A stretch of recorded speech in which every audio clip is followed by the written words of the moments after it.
ali to je na samom kraju, eto. Naravno, naravno. Da. Super, super, hvala. Molim. Dobro jutro.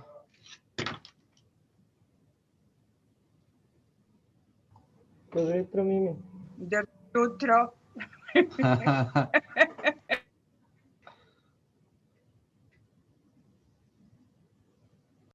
Christian, Natasha is with us. Natasha Sofranak. She's interpreter for Serbian, so Serbian Japanese. Okay.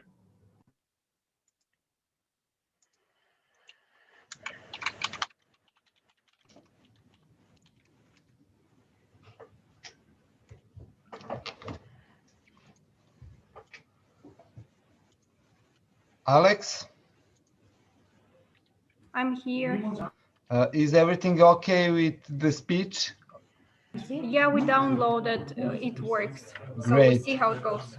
Great. Thank you very much. So Christian, we have Miroslav M. Jankovic and also Jelena Matic joined us. So for them also a co-host role.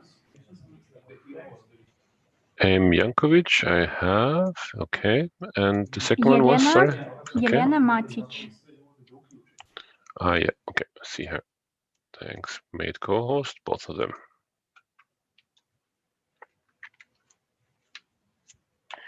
Stream is also configured already. Great, thank you.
Christian Vladimir also joined us, Vladimir Prasanak. So Serbian Japanese. Thanks. Okay.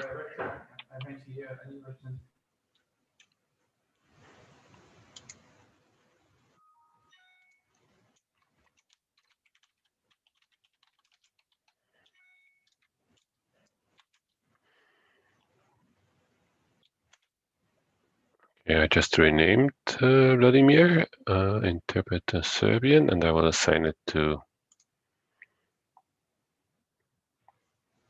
Thank you. I will just quickly try to share the screen and see if the video works. Sure.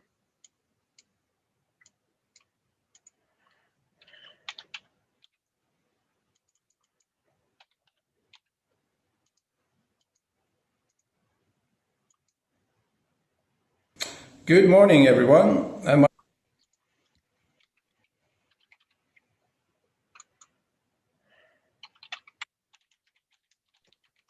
Good morning, Ambassador.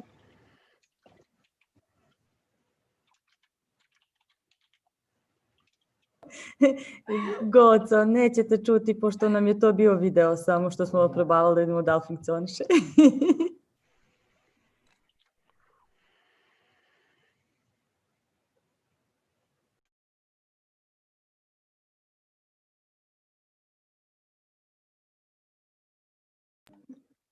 Christian, can you hear me? Yes, sure. I wanted to ask whether microphone settings are the same like yesterday. It seems so, yeah. I You did, can, okay. You're audible very, very ideally. It's all good. Great. Thank you. Thanks. Will you be alone on the head table today, or? Yes, until concluding panel, but Sure. probably also in that panel, we will just switch with the director, so it will be Okay. only one of us. Good. Thanks.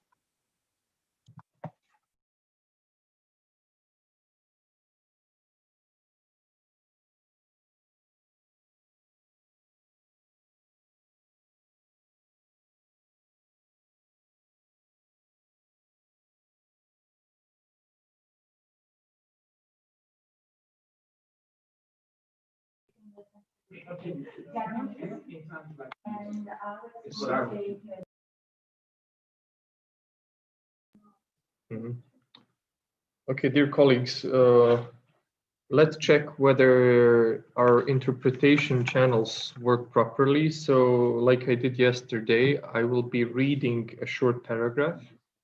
And if our interpreters can start translating. In times of public health emergency, such as the present COVID-19 pandemic, journalism serves an indispensable role, particularly when it aims to inform the public of critical information and monitors government actions. At this panel session, various experts from the region will discuss the impact of the COVID-19 related measures on media freedom in the Western Balkans, with a particular focus on lessons learned that can be of use to all stakeholders in creating a conducive media environment. According to reports issued by relevant local and international organizations, many cases of measures jeopardizing media freedom and freedom of expression were registered. Okay. Dear interpreters, and dear Christian, the Macedonian/Spanish channel was not working.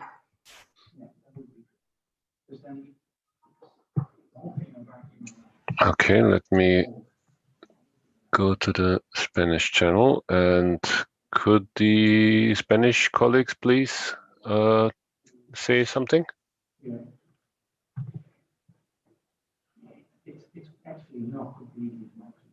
Zdravo, kako ste? Yes, I can hear well. This was Igor, or? No, sorry. So. Yeah. Okay. Yeah. So everyone, let's try one more time with the interpretation. Yes, if you can please. just read out a quick paragraph. Yes. Over the past months, with COVID-19 related restrictions and lockdowns, media witnessed both a heightened public demand for information and an even more impeded access to reliable data retained by public authorities. At the same time, the health crisis has led to an adverse economic impact on the media sector, with a significant decline in circulation and advertising revenues. Dear Macedonian interpreters, I could hear you both interpreting this time around.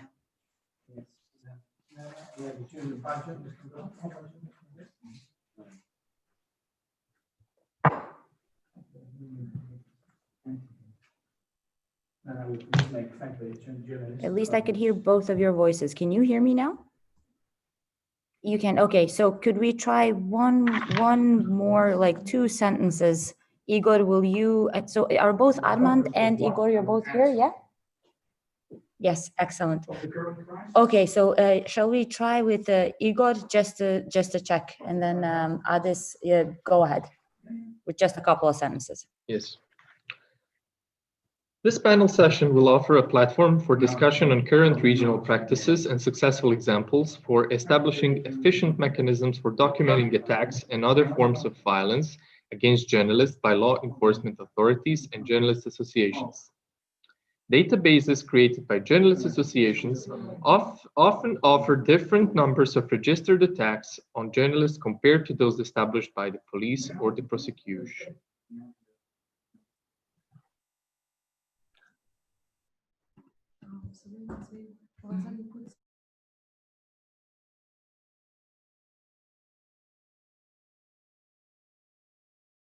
They were. Okay, so we could hear Macedonian very well. Thank you, Igor. And but our colleague couldn't hear Serbian being translated. Maybe colleagues from Serbia were not translating just the latest like couple of paragraphs now.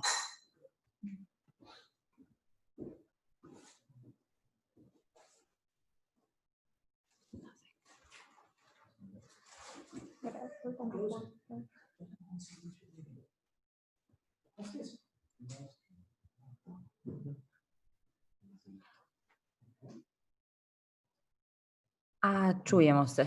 Da li vi mene čujete? Super, ok, onda je sve u redu. Hvala vam puno.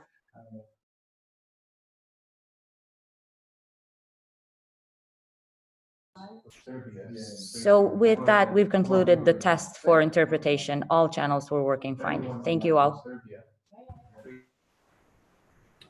Hello, everyone. This is Tamara speaking from EU delegation.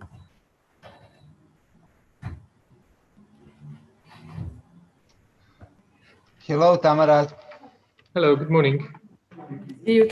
Just to check, whilst we wait for the message, just to check if you can hear me, which you obviously Yes. can. And, Yes. Okay. Yes, we can. Thank you.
Christian, I see that Mr. Morgan's Bleacher also joined us. He will need to have a co-host role.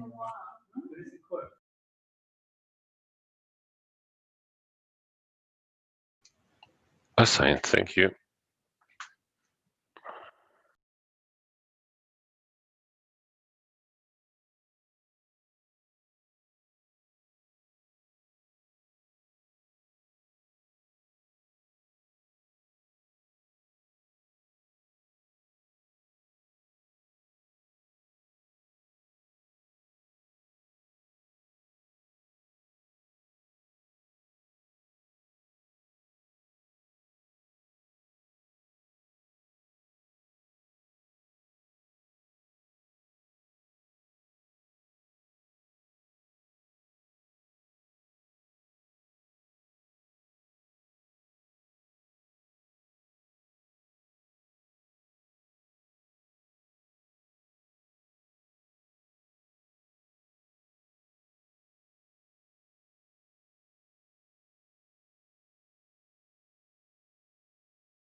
Good morning again. We still have 15 minutes before start. I would like to just inform our interpreters that I will first be giving the floor to head of the EU delegation to Serbia, Ambassador Fabrizi. He will be then followed by Ambassador Orizio, head of the OSCE mission to Serbia. This is not in our agenda. So after Ambassador Fabrizi, Ambassador Orizio will say a couple of sentences. And after both of them take the floor, we will proceed to the ceremony of signing the contribution agreement between the EU delegation and the OSCE mission to Serbia.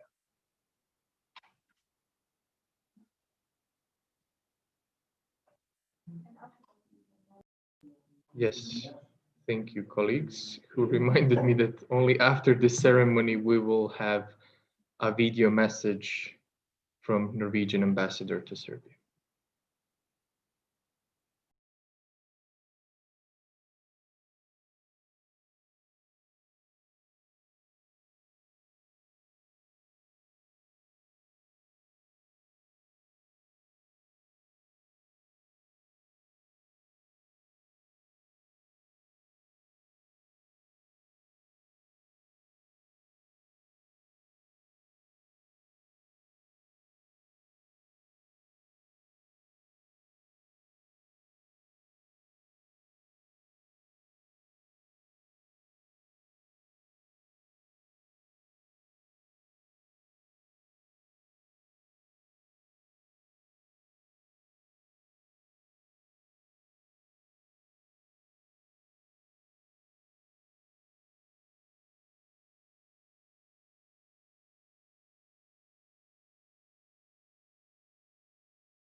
This is Christian again. There seems to be an issue with the live stream. I will have to stop it and restart the live stream. Doesn't matter anything to you guys, but it shows the yesterday recording on the web for some reason. So I will try to stop it and start it again. I've already contacted the communications colleagues from the press unit to look into it as well.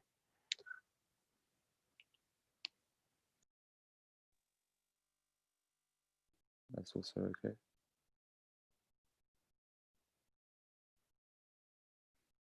Ah, yes, there now.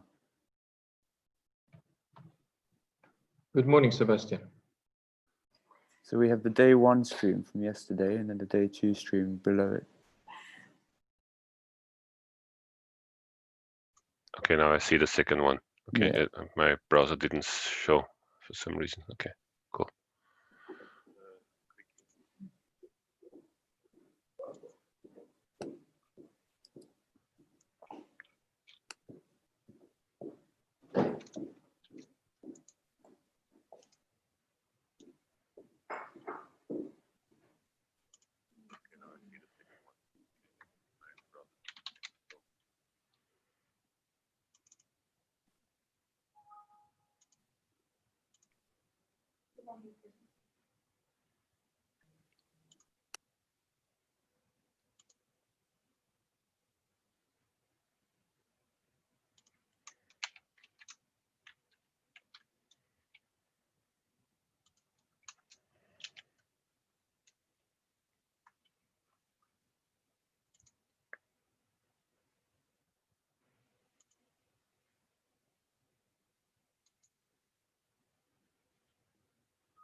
One more comment on the signing ceremony.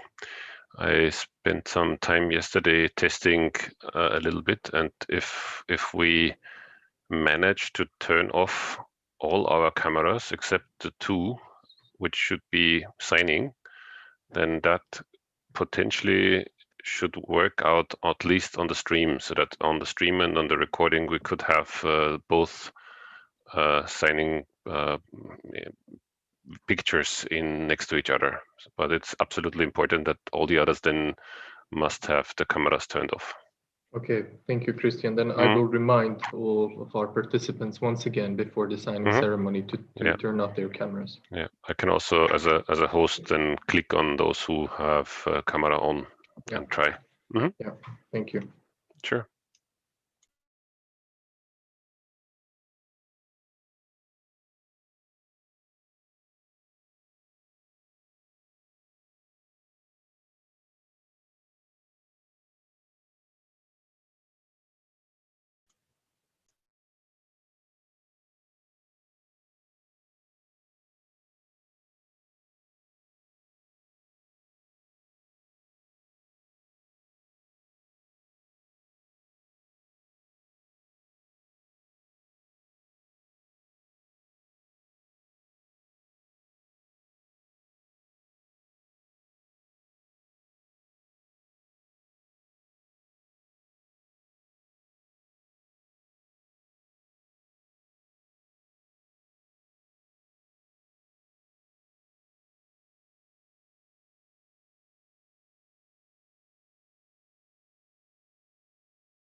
Christian, just to once again repeat my protocol for the signing ceremony. So basically, after 2 ambassadors give their speeches, I assume that they will stay with us with their cameras on, and then I will come, announce this agreement, say 1 or 2 sentences, and I will disable my camera and remind all of them to do the same. And they can remain at the spotlight. Perfect. Yep. Great. Thank you.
Christian, I see that Mr. Geiberger also joined us. He will also need to have a co-host role today. Thanks.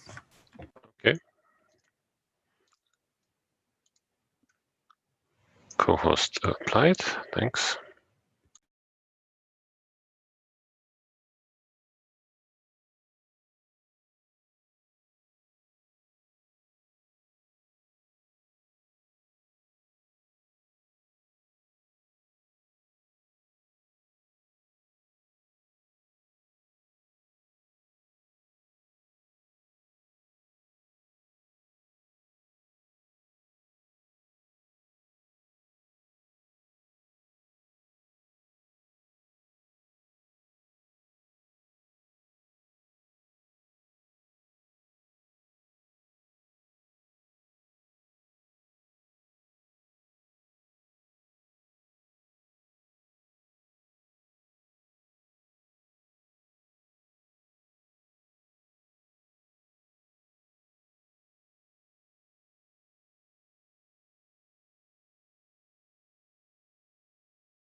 Christian, we're waiting for Ambassador Andrea Rizzo to join us. Once he's with us, we are okay to go.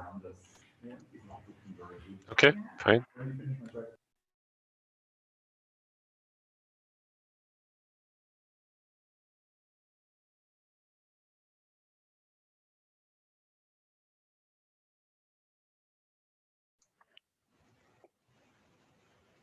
The live stream was also corrected.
Good morning, dear colleagues from Vienna. I would like to welcome you to the second day of the OEC Southeast Europe Media Conference. My name is Adis Mustedanovic, and I will be your conference moderator today as well, announcing our distinguished guests and giving you some important information about technical details. I suggest that we follow yesterday's practice. So before I give the speech to my first speaker on the list, I would like to inform you that the event will be live streamed at the RFOM's event page and also recorded. Recorded materials will be partially used by the news agency and further distributed to other media outlets.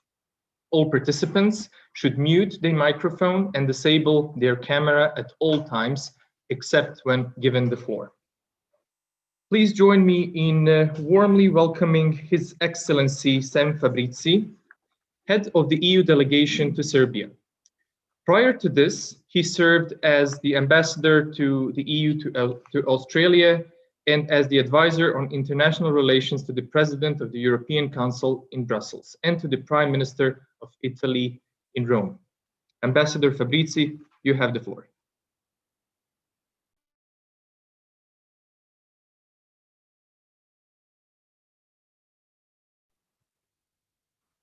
Ambassador, you need to unmute yourself. We cannot hear you. A very good good morning to all of you from Belgrade, from the European Union delegation. It's a really pleasure to kick off the second day of your conference, and particular greet to Andrea, to Ambassador Maurizio, our friend of Ambassador of Norway, and also distinguished speaker of for this conference. And of course, the media and representative and participants, and I see very numerous. We don't see physically, but I can see your participation and your presence at this day. I think it's very important to remind why we are talking about freedom of expression, freedom of media.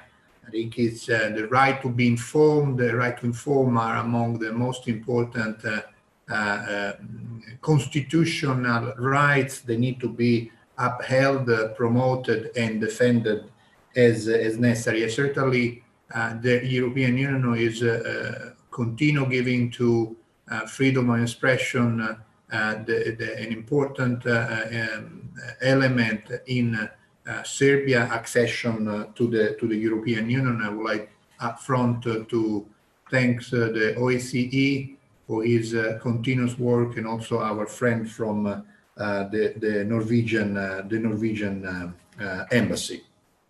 Of course, the freedom of expression is an important, large topic, so with the many elements to look at. But certainly, it's clear to all of us that in the past 10 years, the whole media sector, the media industry, has gone through a tremendous challenge. The economic system, digitalization has put an enormous challenge on the media and their own structure. But of course, the principle that we will want to have an independent and professional media has remained a prerequisite for all of us. So the question is how we can ensure that we can support the media representative, the media industry to face these challenges while remaining loyal to the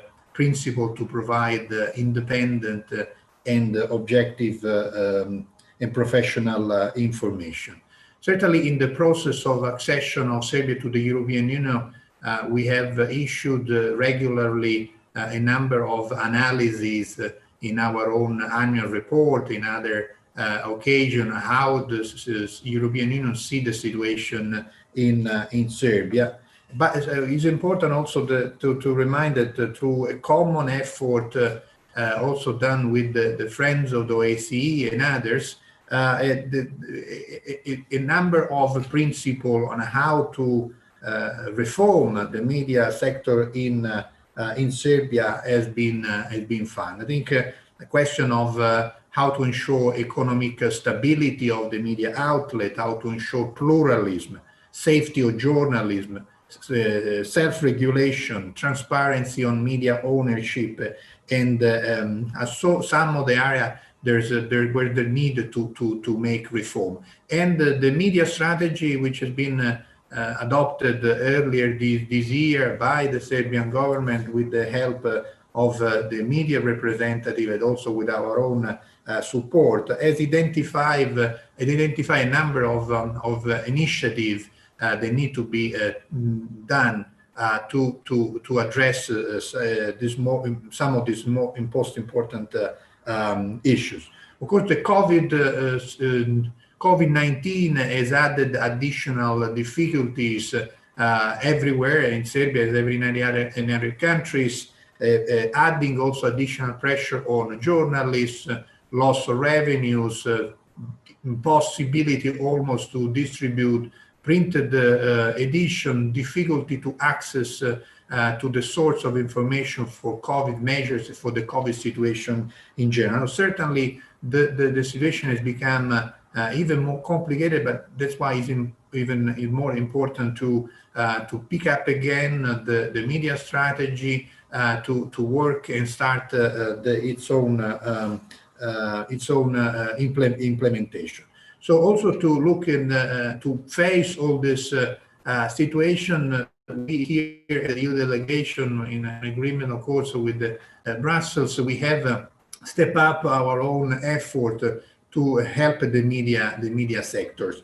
10 days ago, we have launched an 2.4 million euro grant for the media sector to be rolled out over the next 3 years to support the media, and we have asked the European Endowment for Democracy to be our implementing partner to provide grant in a fast and flexible way to address some of the need of the media community. And on the same spirit, with the same sense of importance and urgency, we have decided to work with the OSCE on a new project that we launch today, that we sign also today with the OSCE representation in Belgrade with Andrea, with the grant of 300,000 euro over the next 3 years to help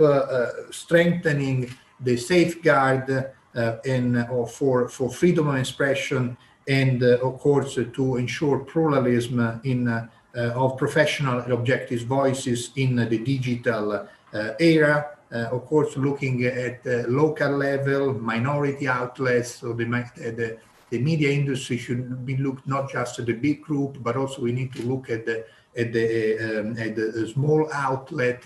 They need to have their own help, also including at the local level.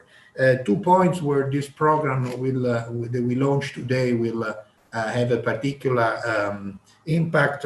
First one will be on safety of journalists. There's already in Serbia a standing working group for journalist safety, which has been working and has been a positive impulse, and hope that we will continue to operate with additional support. Safety of journalists is a key element. The journalists need to be able to work in a safe environment to make their own work.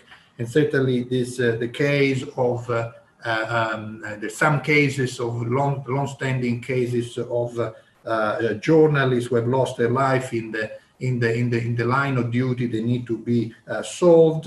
And I'm happy also that a conference, I understand, that will be held next year, dedicated to this subject here in Belgrade through this project.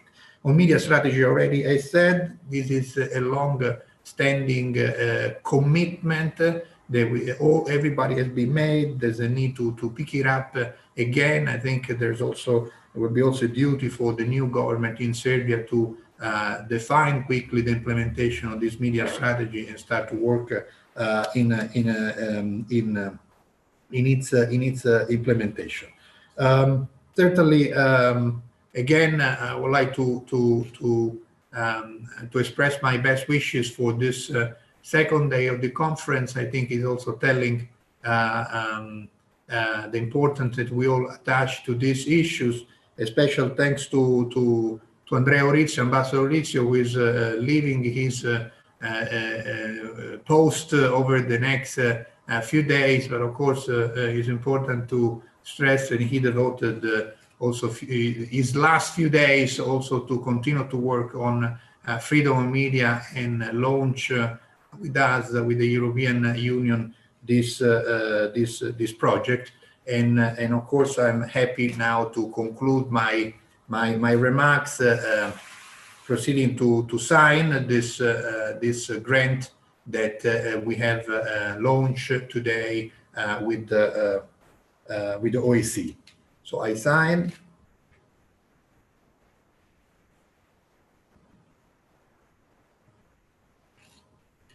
I thank you, all of you, and floor back to you. Thanks. Thank you very much, Ambassador Fabrizi. I would now like to give the floor to the head of the OEC mission to Serbia, His Excellency Andrea Orizio. Ambassador, you have the floor. Thank you, dear Adis, dear participants, caro Sam, dear Jörn. Joint action and coordination of international institutions and embassies are crucial for efficient assistance to Serbia in moving democratic reforms forward. The Norwegian Embassy and USAID have been generously supporting the drafting process of the media strategy with us at the OSCE mission to Serbia since the very beginning. I am very pleased that from today we have also the support of the European Union, which will enable the media reform process to profit from even greater synergy in our joint efforts, especially in the crucial implementation phase. And I'm very grateful for the support. I look forward to working together with our new partners in this endeavor towards a healthier media environment.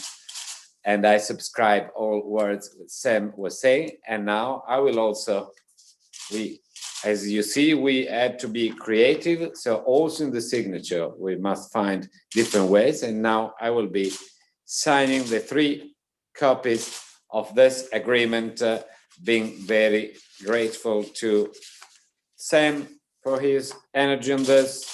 And of course, not forgetting our Norwegian and USAID partners who enabled us to try to be efficient since the very beginning on this essential issue. So you see that today's and yesterday's and today's conference not only gives a platform for this, but it gives also good ideas to try to be even more concrete. Thank you very much. Here are the contract signatures, and I'm really grateful to you. And thank you for the continuation. Looking forward to the continuation of our conference today. Thank you so much. Thank you very much, Ambassador Orizio. So contribution agreement strengthening freedom of expression and quality journalism in the digital environment in Serbia has just been signed between the EU delegation to Serbia and OSCE mission to Serbia. On our behalf, I would also like to congratulate you. And it is very important that the OSCE mission in Serbia is well equipped with financial resources to continue working on their important programmatic activities. Thank you very much, ambassadors. Now I would like to move on with my next speaker on the list. We received a video message from His Excellency Jørn Eugene Gjelstad, Royal Norwegian Ambassador to Serbia. Prior to serving as Norway's ambassador to the Hellenic Republic of the Republic of Cyprus, Gjelstad was the director of the Middle East and North Africa Department at the Ministry of Foreign Affairs, responsible for policy development in a number of areas. And my colleagues will play the video now. Thank you.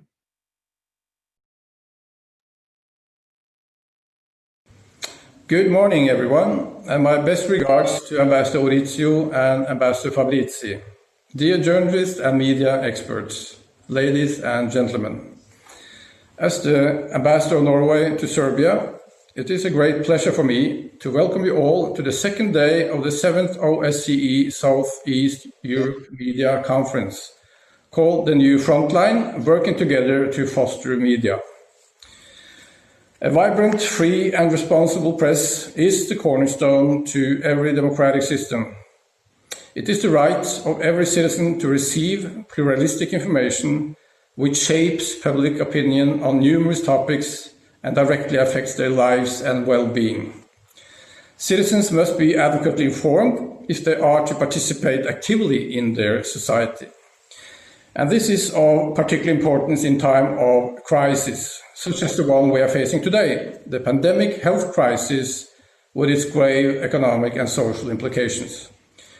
In this current situation, media play an essential role and have a particular responsibility in providing accurate and reliable information on what is actually going on. How can we best deal with this challenge collectively? And whether the authorities are up to the mark and act adequately. In this specific context, such information are literally crucial to secure our health and safety. And the free flow of news and information is more essential than ever. And ensuring an open dialogue and exchange of vital information is key. An independent, inclusive, responsible and educational press is one of the fundamental rights for any European consolidated democracy, regardless whether it is an EU member, a candidate for membership, or like Norway, a practical but not a formal member. And at the operational level, the individual journalist stands out as the key professional with an almost strategic responsibility. This person needs and requires the best possible working condition. Because the work of the individual journalist can save lives in the current pandemic emergency situation by communicating factual information and in that way strengthening the alertness and preparedness of the society as a whole.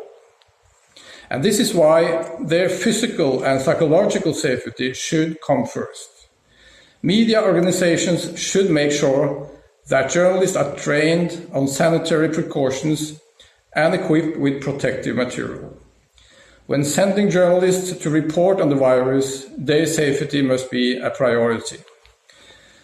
And this is why the integrity of the individual journalists, the editors, the board of the media concerned, as well as its owners, is a matter of paramount importance. Objectivity, accuracy, and factuality in media reporting has to be prioritized and ensured by all states in accordance with international standards on freedom of expression. Because we should bear in mind that we are living in a time where we observe increasing tendencies of dissemination of disinformation and distortion of news. This is often rooted in various political or economic interests, where the media is misused as a soft power instrument for various agendas. Independent media is playing a central role in ensuring that citizens have access to reliable, accurate, and updated news about important aspects of life, including the pandemic situation. In particular, in a time when citizens' fundamental rights are being limited or constricted due to understandable required safety measures, journalists have an additional role as the key watchdog, maintaining public scrutiny and debate on the adequacy of the measures put in place by the authorities. All over the world, we have seen unfortunate examples of infodemic in the pandemic's footsteps, which have required efforts in combating disinformation as well as misinformation campaign. This in order to project factual information into the public space and strengthen our rational perception on what is actually going on and happening. The 2020 World Press Freedom Index, published by Reporters Without Borders, underlined that the pandemic is exacerbating already existing threats to media freedom. Unfortunately, the 2020 edition shows a clear correlation between suppression of media freedom in response to the coronavirus pandemic and a country's ranking in that index.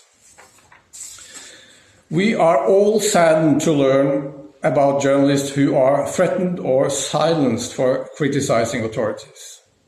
This is condemnable. We know that every act of harassment and violence that goes unpunished increases the odds for further acts of harassment and violence. All states must ensure that threats and attacks against journalists are not only investigated promptly, effectively, and impartially, but that it leads to final convictions as well. This is the only way in coming to grips with this perverted malpractice. To conclude, serious attacks on freedom of expression and freedom of the press can be seen worldwide since the beginning of this pandemic. We should not forget that these attacks do represent serious attacks on the democracy itself. And in the current situation where we fight against an invisible epidemiological enemy, such attacks are just as much attacks on the public health and the safety of us all. I would like to thank you for organizing this important conference and mobilizing key actors in this field. I wish you all a very fruitful discussion, and I'm looking forward to continuing our excellent dialogue and cooperation within this area. Thank you for the attention.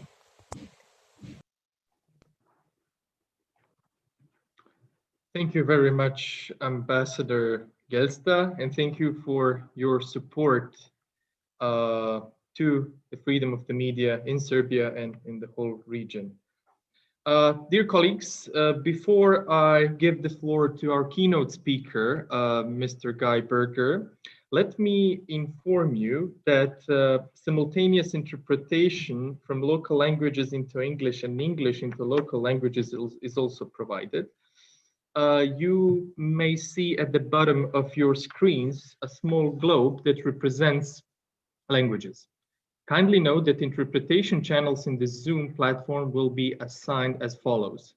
Serbia will be shown as Japanese, Macedonian will be shown as Spanish, and Albanian as Chinese. In case you have any technical problems, please don't hesitate to contact our ICT colleagues, and I will announce more instructions before we start with our first panel today.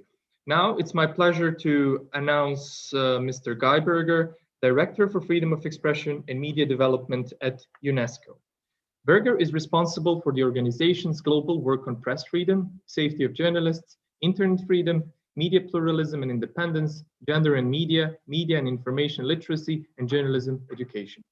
Before joining UNESCO, he headed the School of Journalism at the Media Studies at Rhodes University, Grahamstown, South Africa. The title of his keynote speech for today is The Role of Journalism in a Global Pandemic. Mr. Berger, you have the floor.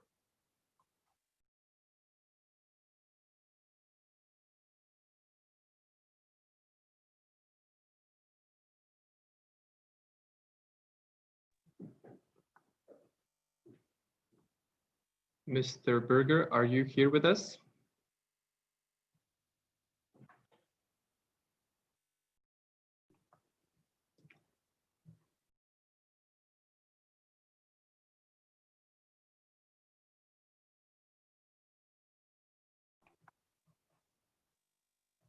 We cannot, unfortunately, see or hear you.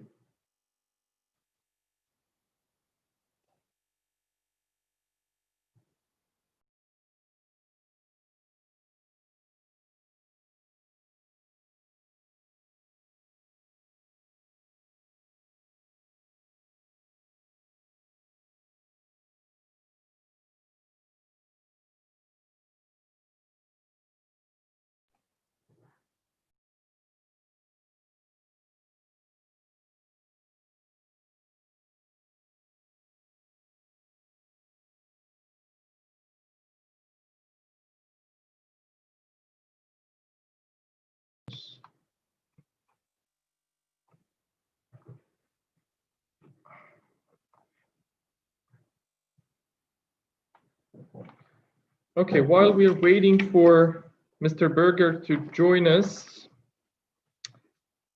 let me repeat that this event is live streamed at RFOM's event website and also recorded. Recorded materials will be partially used by the news agency and distributed to other media outlets.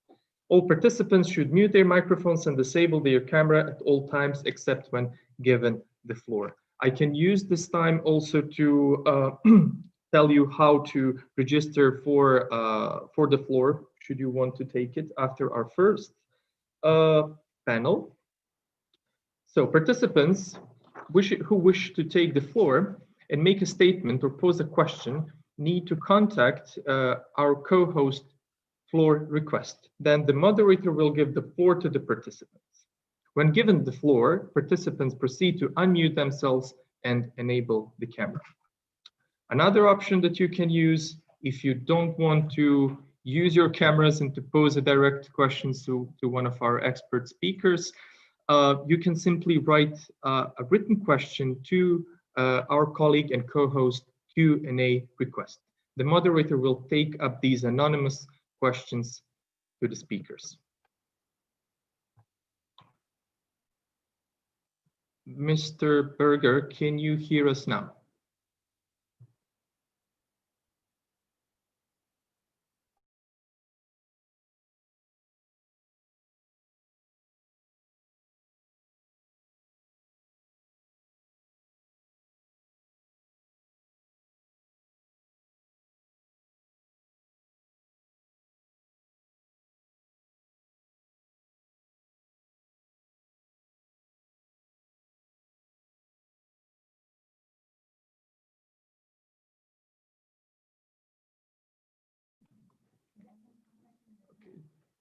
Dear colleagues, in order not to lose any time, I suggest to switch Mr. Berger's keynote speech with our first panel, if that is fine with all of you.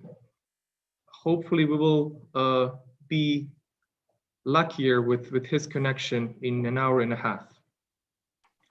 I hope that all our participants, oh no, I see him. Mr. Berger, can you hear us? Yes, I can. Can you hear me? Great, perfect. You can start. Thank you. Thank you very much. I just would like to very quickly share my screen, if that's acceptable to you. There we go. Do you see my screen? Yes, yes, we can. Very good. So, well, let me first quickly begin by thanking OSCE for this conference and Office of the Rapporteur and any ambassadors who are involved, journalists, dignitaries, NGOs. It is excellent to be having this focus and congratulations on that. I'm going to cover in this talk here, if I just get my buttons to work here.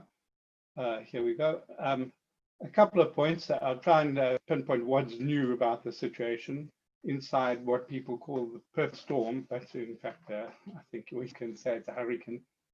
One can point to some positives on an optimistic note and talk about shaping the new normal for journalism. So I don't have to tell you, but what a world we're living in. So let's try and make sense of this now, because it's a very confusing and complex time. What's new? Emergency. It's an emergency for journalism. If we look at the situation before COVID, we'd say that independent media was really endangered. News deaths were growing. Now, during COVID, we have this terrible situation of people dying, but also behind the scenes, journalism is killed. Is this extinction event that we may be going through? In other words, an event where media outlets may die and never come back. At the same time, the post-COVID period shows that there are possibilities, because the pandemic has really upended what we thought could be done. Nobody thought you could organize a conference like this purely online, yet we're doing it. Nobody thought that society could really come together in the ways that we've seen to fight a common enemy. Nobody expected that actually you could have this commitment to sharing vaccines. So there are possibilities. This is a very interesting dynamic, which has implications for journalism. Now, to move to my second point, inside the hurricane. So let us just diagnose these problems a little bit more, and then I'm going to come to positives. As everybody knows, the economic woes are very worsened. There are really big squeeze in the viability of media, and the editorial integrity is really up for sale. There's clickbait, which is more and more rampant as media houses are trying to make money. We've got vultures circling, and I put eagles. By eagles, I mean those would-be media barons with big egos. It's a lame joke, but it's a very serious situation about the ownership of media. The cutbacks are happening all over the world. Journalists are being retrenched. Salaries are being suspended, cut. Closures of media houses. In Nigeria, 200 journalists have been retrenched at one media house. In Bangladesh, I think there are 8 districts with no more local newspapers. In South Africa, there's no more magazine industry. South and Eastern Europe, we have the same things. And at this very time, we find internet services are even stronger than ever. And they're stronger in this competition for attention of audiences and in getting advertising. Now, at the same time, we have problem number 2. More and more iron fists. We see around the world unprecedented strong action against journalists covering protests. And unfortunately, I think this situation of protests is likely to continue as the world experiences ongoing economic problems. And unless there are ways to develop better relations between police and journalists, we're going to see more iron fists against journalists, which of course affects the public's right to know. These are 2 publications that UNESCO has released recently, and you can easily look up on the internet if you want to see them. The second one is about the fake news laws, which are growing more and more around the world. And of course, often fake news, disinformation is defined very, very widely. The penalties are excessive. The application to journalists is meaning that journalists are being arrested and harassed and silenced under these laws do not meet international standards. So that's part of this perfect hurricane. Then let's come to disinformation itself. These are 2 publications that UNESCO has been working on. The first one was particularly looking at disinformation under COVID, where disinformation was not only about the problems of creating wrong information about health and treatments and risks and so on, but also information was attacking journalists who were reporting on truth.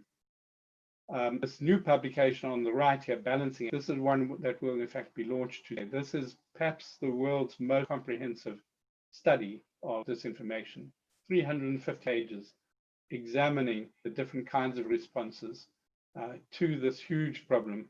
It's a problem that really, of course, people listening to this webinar are well familiar in your region, but it's been exacerbated because today we have these internet engines that are engines for people to tell lies and which are generating so much falsehood, a real haze of hate. And this is affecting our ability to deal with natural disasters, our ability to deal with health issues, our democracies,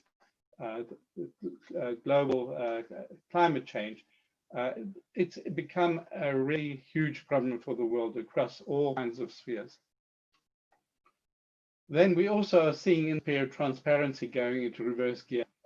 There's a website here called the COVID-19 Tracker, which has looked at which states have been restricting access to information under COVID. In some cases, perhaps understandably, in other cases, perhaps just jumping. In the region that we're talking about today, 3 countries are recorded as having temporarily altered or suspended right to information requests. And this is a problem because basically what it means is that you've got cover-ups being possible, you've got disinformation being able to flourish because there's no official state information being released. And then at the bottom of this slide, you'll see reference to the internet companies. Just to cite one, this Avasti found that there were 3.8 billion views of health misinformation there. So now that's a finding by us, an external NGO. The problem is that internet companies themselves are not being transparent about the extent of the information and what they're doing about it. They do release some selective information, but it's a real problem, the transparency in governments in this period, and a real problem in transparency in the internet companies in this period. The last one I want to touch on is that the public, and I think one can say the public is cynical and confused because you've had a legitimization of hate and intolerance in the past year, including against the press. We've seen mounting attacks, all kinds of attacks, from rhetoric through to cyber attacks, through to online harassment. And then we had the problem of a lot of journalism becoming out of touch and then out of credibility with the audiences. And the problem with this is that you then have cynicism, and cynicism means that people just have they have no imagination of a transformation of the whole. All they try to do is look after themselves and their near ones in a dog-eat-dog competitive mentality. Cynicism is one of the biggest dangers that we face in terms of trying to build a new order, trying to develop sustainable development and human rights. At the same time as that, I think we can say as a result of this period that people are more aware of how globally interdependent we are, that you cannot have national autarky, you cannot have national solutions. We have to have global cooperation and we have to have social solidarity. This is also super important. So you have two tendencies that in a way are working against each other. Then we come to the next point. Let's get positive. I'm glad to say I have more positives than I have the negatives, more possibilities now than I listed with the problems. There is a greater demand for media service because people want to know what's going on and they begin to realize you can get that from social media and gossip. Journalist skills have grown because for any journalist to cover the complexity of this period well, such as the change science, they've had to, by necessity, improve their understanding of what they do. There's been a lot of innovation. For example, some media houses have developed the fact-checking side and made it into a business, selling these fact-checking services to the internet companies. Innovation membership models are increasingly being experimented with in this period when it's very hard for media to subscriptions, certainly not on the streets. And also people have less money now, the audiences have less money to spend. But membership, as people are members of churches, for example, people they are giving contributions to media. There's also been positives that media has been included in emergency rescue packages, including in the EU. There's a tweet yesterday by Madame Jourova about this, and there are other possibilities of donors. So these are very positive things from the economic point of view. In terms of freedom of expression, much as there is a squeeze, I think there's a big pushback. These are posters from earlier this year when UNESCO had the World Press Freedom Campaign on the 3rd of May. And I think these posters are very compelling. They give you a message that you just cannot ignore. So just put a question to the people watching this presentation. This was for the 3rd of May. To know what's coming up on the 2nd of November and the 10th of December. Well, if you don't know, let me very quickly tell you. The 2nd of November is the UN's International Day to end impunity for crimes against journalists. We call it End Impunity Day. The 10th of December is International Human Rights Day, of course. So these are 2 days where, again, there's opportunities to keep trying to say yes to freedom of expression, yes, and convince the public to support this campaign. Then no to media capture. Media capture is well familiar to people in the region. This is an extract here from the UNESCO World Truth Reports that came out earlier this year. This is a study by well-known East European intellectual Marius Dragomir. And what's great about this study is that, of course, we know the problems, but he has unpacked these so that we can begin to understand what are the elements and how we can tackle it, element by element and holistically. So we have more knowledge now about what can be done. This is one of his recommendations on the right here, the media development organizations. Again, it's easy to find this report. Then I would say another positive, which has also more potential, is the eras of counter disinformation. This is really what journalism has done. If you look at this graphic, which is from one of our UNESCO studies, journalists have been key to identifying disinformation. Really, without journalism putting their finger on it and digging into it, we wouldn't know exactly how we're being fooled. Number two, this on the right-hand side, produced and distributed, this concerns laws. And here journalists have really been doing an important job to try to push back against legislative overreach and try and say the answer to disinformation is not a ministry of truth. If you look at the bottom left-hand side, production and distribution, this is really what are the internet companies mainly doing. And here, I think the journalists have really exposed problems in these internet companies, what they're doing and not doing, how they are actually tackling the problem in one way, but also the algorithms are recommending disinformation, hate speech in other ways. And at the same time, journalists have tipped tech companies about what's happening, and the tech companies have then belatedly acted to stop distributing or to limit the recommendations or the monetization of that content. And the last one, I'll speak more about this in a minute. I think journalists have a key role and have been playing that role increasingly, trying to get the public to understand what it is about the norms and ethics of information and disinformation, how they can be educated themselves to deal with these issues. The fifth one, and I want to make some promotion for this book that UNESCO has produced. It's available, as you'll see there, Albanian, Bosnian, and Macedonian, and of course English. We wish it could be more languages in the region. Please come forward if you could volunteer a translation. That would be fantastic. I think journalists maybe know how they cover this, but I had to put a little challenge to them. How do you report on a particular conspiracy theory without giving it more oxygen?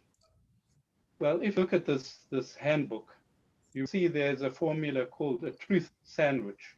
And the truth sandwich is, don't present the disinformation first.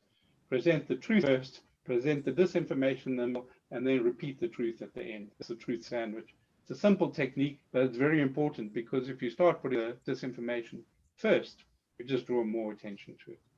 So these are the kind of tips in this book. I think I'm nearly at the end here, the cultivating connections. UNESCO has worked too much, thanks to a project supported by the European Union, with partners in Southeast Europe and Turkey.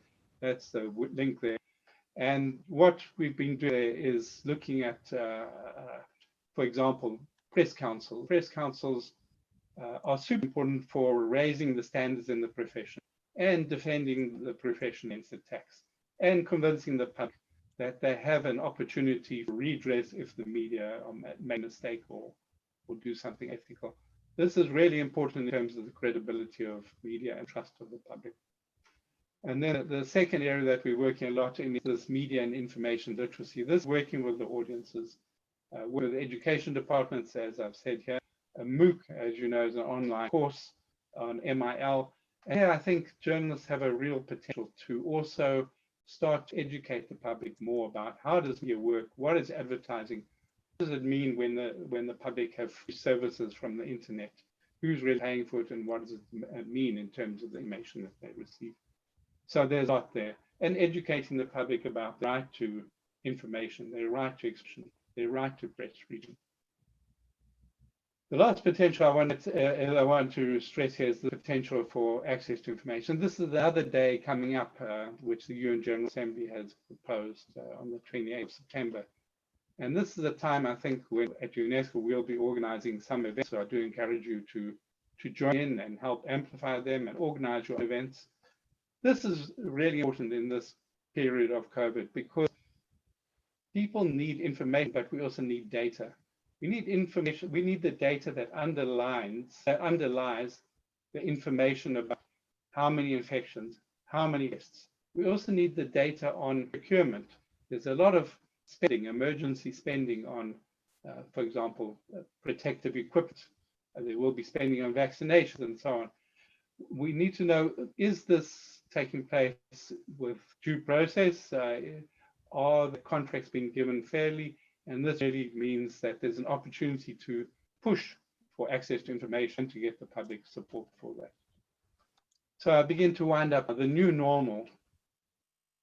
Of course, although things have changed, we have ghosts of the past. We have lost a lot, and many of us are in some level mourning some of the things that we used to do and can't do anymore. At this time, some old habits are continuing, somehow can't accept that reality has changed. At the same time, old habits of corruption, of repression, of media capture, these haven't gone away. These do continue. And there's a lot of jostling to shape the new order. What will come out of this? And so we have to, I think, get on top of this, get an eagle eye and see that we have contest between the old and the new. And it's a time of flux. That means the norms and the ideals are now, they're up for grabs, they are at stake. And this means there's an opportunity to bring back, to restore the status of independent media. There was a time in the history of Southeast Europe when people saw independent media, professional journalism as really a friend of the people. Can we restore that at this moment in time? And that means how do we honor it and how do we shame those who are battering or betraying independent journalism?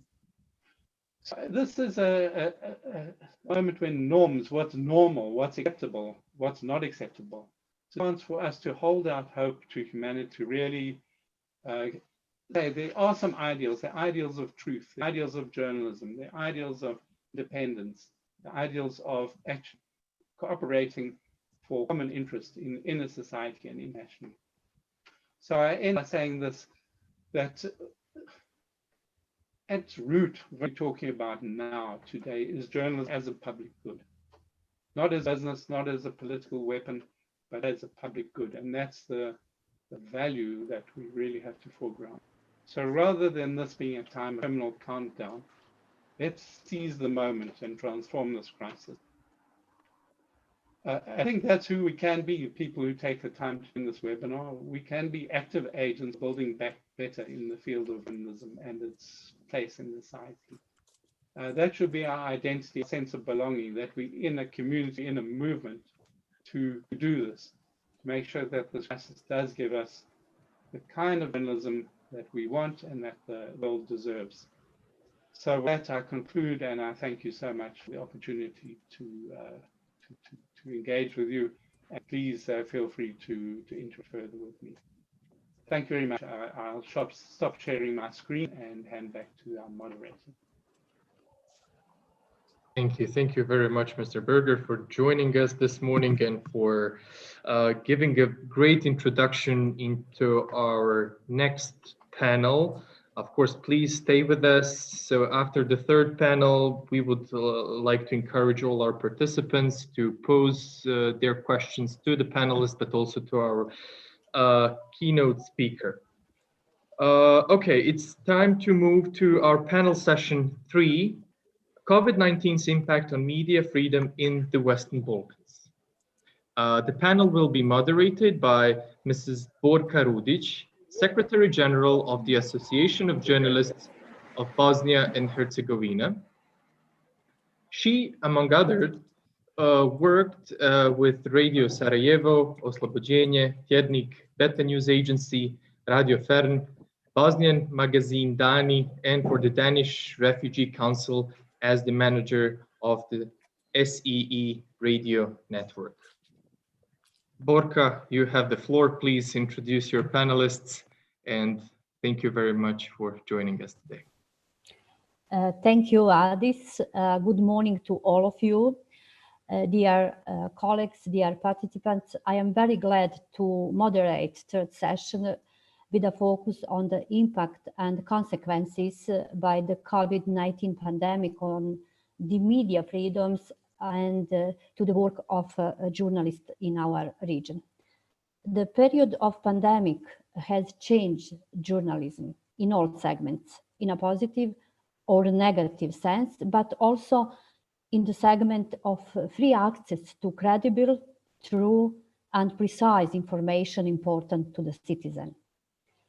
It was a period of destruction of the media market and media industry in the economic field, which has brought new challenges for survive media and the paid work of the journalists.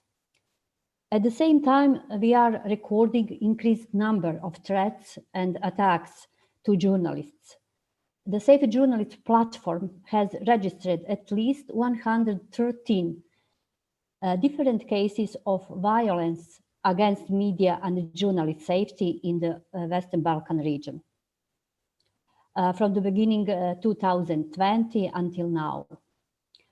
I also noted that my association found a drop in marketing media income by 80% in a survey among 50 media outlets from Bosnia and Herzegovina.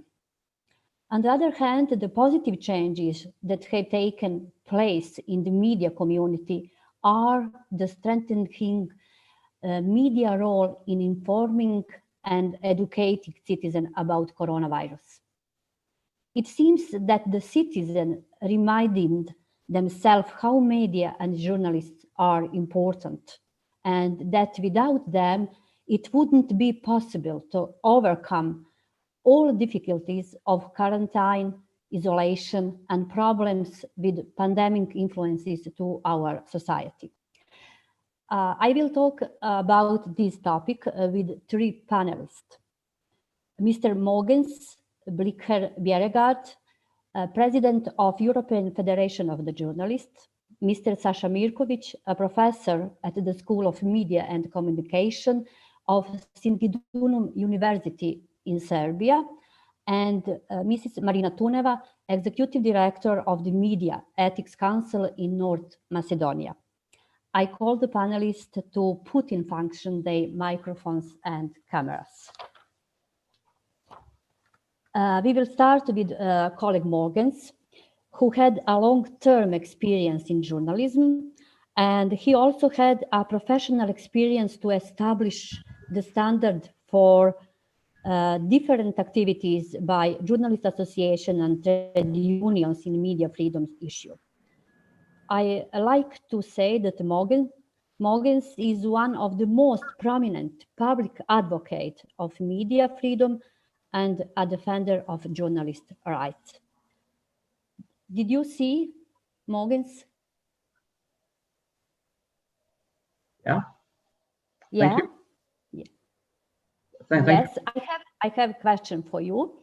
What is the most difficult consequences or the most negative impact of pandemic to journalism in the Western Balkan region? I know that you prepared the PowerPoint presentation and some slides of that situation, but at the beginning, what was the biggest challenge during the pandemic for the media freedom and the journalist safety in our region, from your perspective? Thank you very much, and thank you very much for setting up this very, very important conference. I think it's very important to talk about all those challenges now, because we have seen them not only in the Balkans, but in Europe, and as Guy Berger told before, this is a global, there are many global trends here. Many of you have really experience from the Balkans, and so I will have a more European view on the situation. And what I would say about the big challenges, there are I would say four big challenges for journalists and media and for press freedom. The financial challenge is about legislation and restriction, its violation, and it is the flow of disinformation. Regard the financial crisis for media, it has increased in many countries. Journalists lose jobs, and in particular freelancers have difficulties to maintain making a living out of their job. And that means less journalism, which is very bad for the citizens not to get the information that they need. Less journalism and media outlets in crisis or even being closed has a negative impact on press freedom. Therefore, we in the European Federation of Journalists, we have shared best practice and ideas from a variety of recovery plans in different countries. And fortunately, there are such recovery plans. And those of you who would like to get more information about that, I would be happy to share that with you after the conference. The second thing is about new legislation and restrictions, because they also often harm journalism. And in some countries, it's simply put fire on existing attacks on press freedom. We have seen that in Hungary, for instance. And limited access not only to information, but also some places to press conferences where the authorities are selecting those who can go to press conferences. The third thing is violation, and it's both verbal and physical attacks has increased. We have seen such attacks in Europe. It is monitored by the International Press Institute. They have monitored 107 such attacks related to the COVID-19, and surely there will be more. This is something we have to evaluate on. We have examples of everything from death threats of a journalist in Chechnya to smear campaigns in Serbia. And the last thing is that we see a viral flow of disinformation and conspiracy theories being accelerated, and therefore need more accuracy, fairness, reliability, and ethics, which demands, and I think this is an important thing here, it demands more facts than opinions. We must give space to experts and digest in understandable terms the scientific language. This is one of the roles that we have as journalists, but that demands that we can give access to all information. This is crucial for the citizens, that the journalists have that possibility. Thank you very much for the beginning. Could you please to start with your presentation? Yeah, I can do that. I was actually about, I thought I should skip the presentation, but I can do that. As I told you, do you share my screen now? No, you don't. I have to share my screen. Here we are. Here, do you see my screen? No, I couldn't see. Others? No. I think I have to skip the presentation on the screen and simply it's not that important to have the PowerPoint presentation, I think. No problem. You can prepare your presentation later, and I move to the second speaker. He is Sasha Mirkovic. I met him as one of the founder of Radio B192, and as a person who fight for independent journalism under political pressures. He was involved in the processes to create a better economic position of local media in Serbia for a long period in the past period. I would ask you, Sasha, how do you see the situation in Serbia at the moment and in the long period under pandemic? What kind of the pressure and attacks to journalists did registered? How did the government restrict free journalism in Serbia? Also, I ask you for a few words about the economic situation in media community in your country. Sasha, please. Good morning. Borka, thank you for these kind words. Before I would like to speak, I would like to stress that this topic about the impact on COVID-19, which now I'm going to present, has been done together with my distinguished colleague Dragan Janic, editor-in-chief of news agency Beta from Belgrade, Serbia. We are now talking about the impact of COVID-19 on Serbia freedoms, media freedoms during the state of emergency. exactly 6 months after the beginning of the state of emergency period.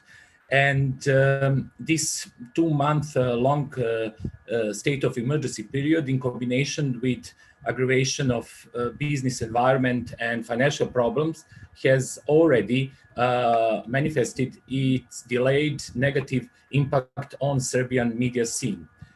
This justifies the fear that these discouraging trends could lead to further fall of media freedom index, based on which Serbia is currently ranked 93rd in the Press Freedom Index report compiled by Reporters Without Borders. This negative spiral presents a major challenge in commencing the practical application of the government's new media strategy, which had no way of anticipating all that is inherent to a global epidemic. No state of emergency should be a springboard for non-constitutional infringement of human rights. Rather, it should be a short-term necessity to which, just like in the case of curfew, one resorts due to the effectiveness of daily procedures and normal mechanisms. In such circumstances, already reached media freedoms could easily come under threat, even though government representatives, regulatory bodies, and independent institutions formally denied any alleged restrictions of the freedom of expression in the beginning of the state of emergency. The fact remains that a number of events were seen in the course of the state of emergency that proved them wrong. Also, a large problem was presented by infodemia. This term was used to describe the role played by tablets, which biologically harm readers since they disregard the facts and refer to false indications. This assessment was made, among other things, based on impermissible publication of details from medical records, because of which media and journalist organizations issued a joint statement condemning such occurrences as they are in contravention with professional standards and the code of journalists. The operation of most media outlets during first 2 weeks of the state of emergency were positively assessed by the representatives of the highest state authorities, who argued that the public needs to be informed about everything, since it is one of the ways to prevent further spread of the epidemic. Only 2 days following this assessment, the government of the Republic of Serbia adopted a conclusion about information during pandemic, which, beside for the centralization of public information about coronavirus pandemic during the state of emergency, also outlined that the public will be provided information by the Prime Minister or a person duly authorized by the crisis response team. This rigid and unnecessary decision was met by undivided criticism from local and international experts in the field and led to the prompt withdrawal of above conclusion, which, as the Prime Minister explained, took place because the President asked for it, since he believed that the information decree was a mistake. Nevertheless, the fact remains that this attempt to control media was deemed to be a bad move of the Serbian government in the period of COVID-19 epidemic. This was followed by a scandalous affair with Ana Lalić, Nova S Porta journalist, who wrote about the situation in the clinical center of Vojvodina, being apprehended, searched her home, and later released from detention. This behavior of government representatives attracted international attention and provoked the reaction of a number of different institutions, which was followed by the highest government representative saying that it was a mistake to keep the journalists in detention, and the chief public prosecutor's office in Novi Sad rejecting the criminal charges made against Ana Lalić for the criminal offense of causing panic and disorder, as referred to in the criminal code. This case was one of the examples of negative campaign which some tabloids and government representatives led against the media outlets, which were conscientiously doing their job during the state of emergency. Attaching a tycoon, anti-government or oppositional label to those media houses became a common narrative of government representatives and pro-government media drew attention to the principal problems of local media scene, which were in existence before the state of emergency was introduced, but intensified after it was cancelled. Double standards were also present in the treatment of local media houses and journalists in several larger towns in Serbia, because the news about infected and diseased in those towns could be heard and seen exclusively on radio television Serbia and pro-government Pink TV station. The need to reduce the number of persons present at medical press conferences contributed to Serbian government deciding that above conferences are to be transmitted exclusively by RTS and that their TV signal is to be transmitted by interested TV stations whose journalists were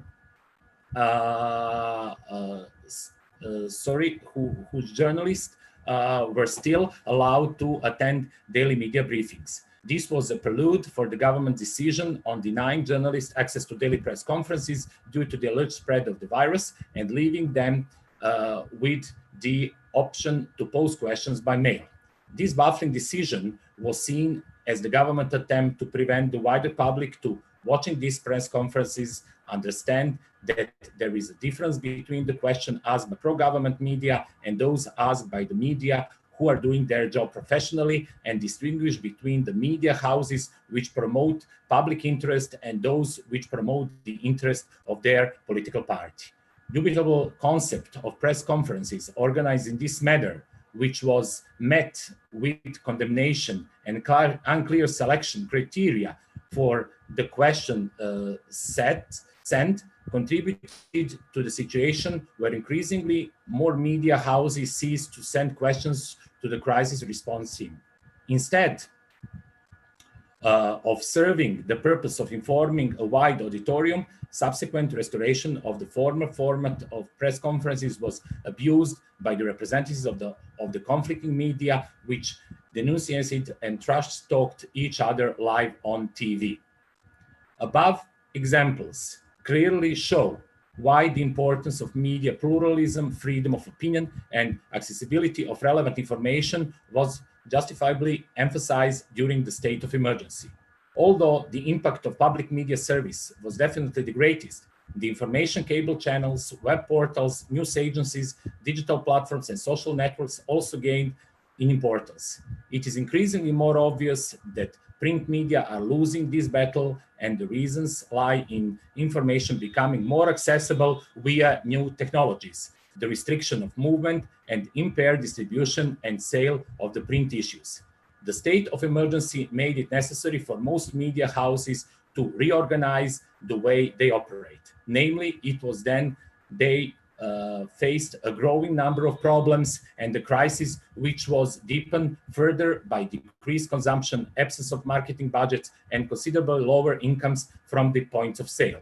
All this is adversely affecting the local media market, which was already on its knees. There could be therefore no doubt that global pandemic will have an indirect effect on the existing social and trade union rights of media professionals.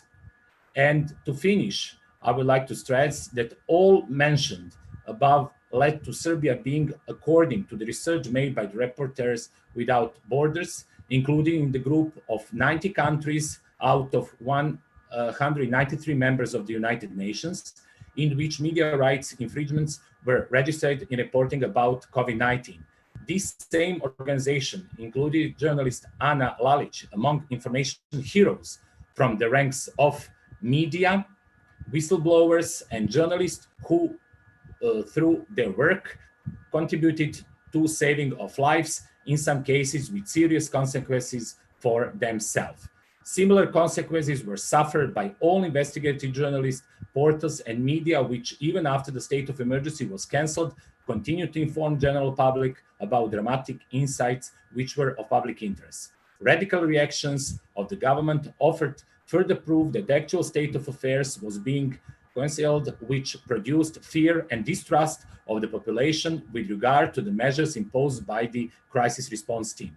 this is yet another example of the deferred effect of whatever was happening during the state of emergency and the curfew, when some new narratives and unwritten rules were introduced. All this rightfully causes discomfort and concern regarding the degree of media freedoms, which should not be below the standards reached before the global COVID-19 epidemic. This was my piece on this issue. Thank you. Thank you, Sasha. I come back to you with some question related to the situation in Serbia later. I call all participants of the conference to post their question via screen, via chat, and also they could participate on live in our conference with directly connection with Zoom. And at the moment we have no any question, only any request. And I call Mogens. Did you prepare your presentation now?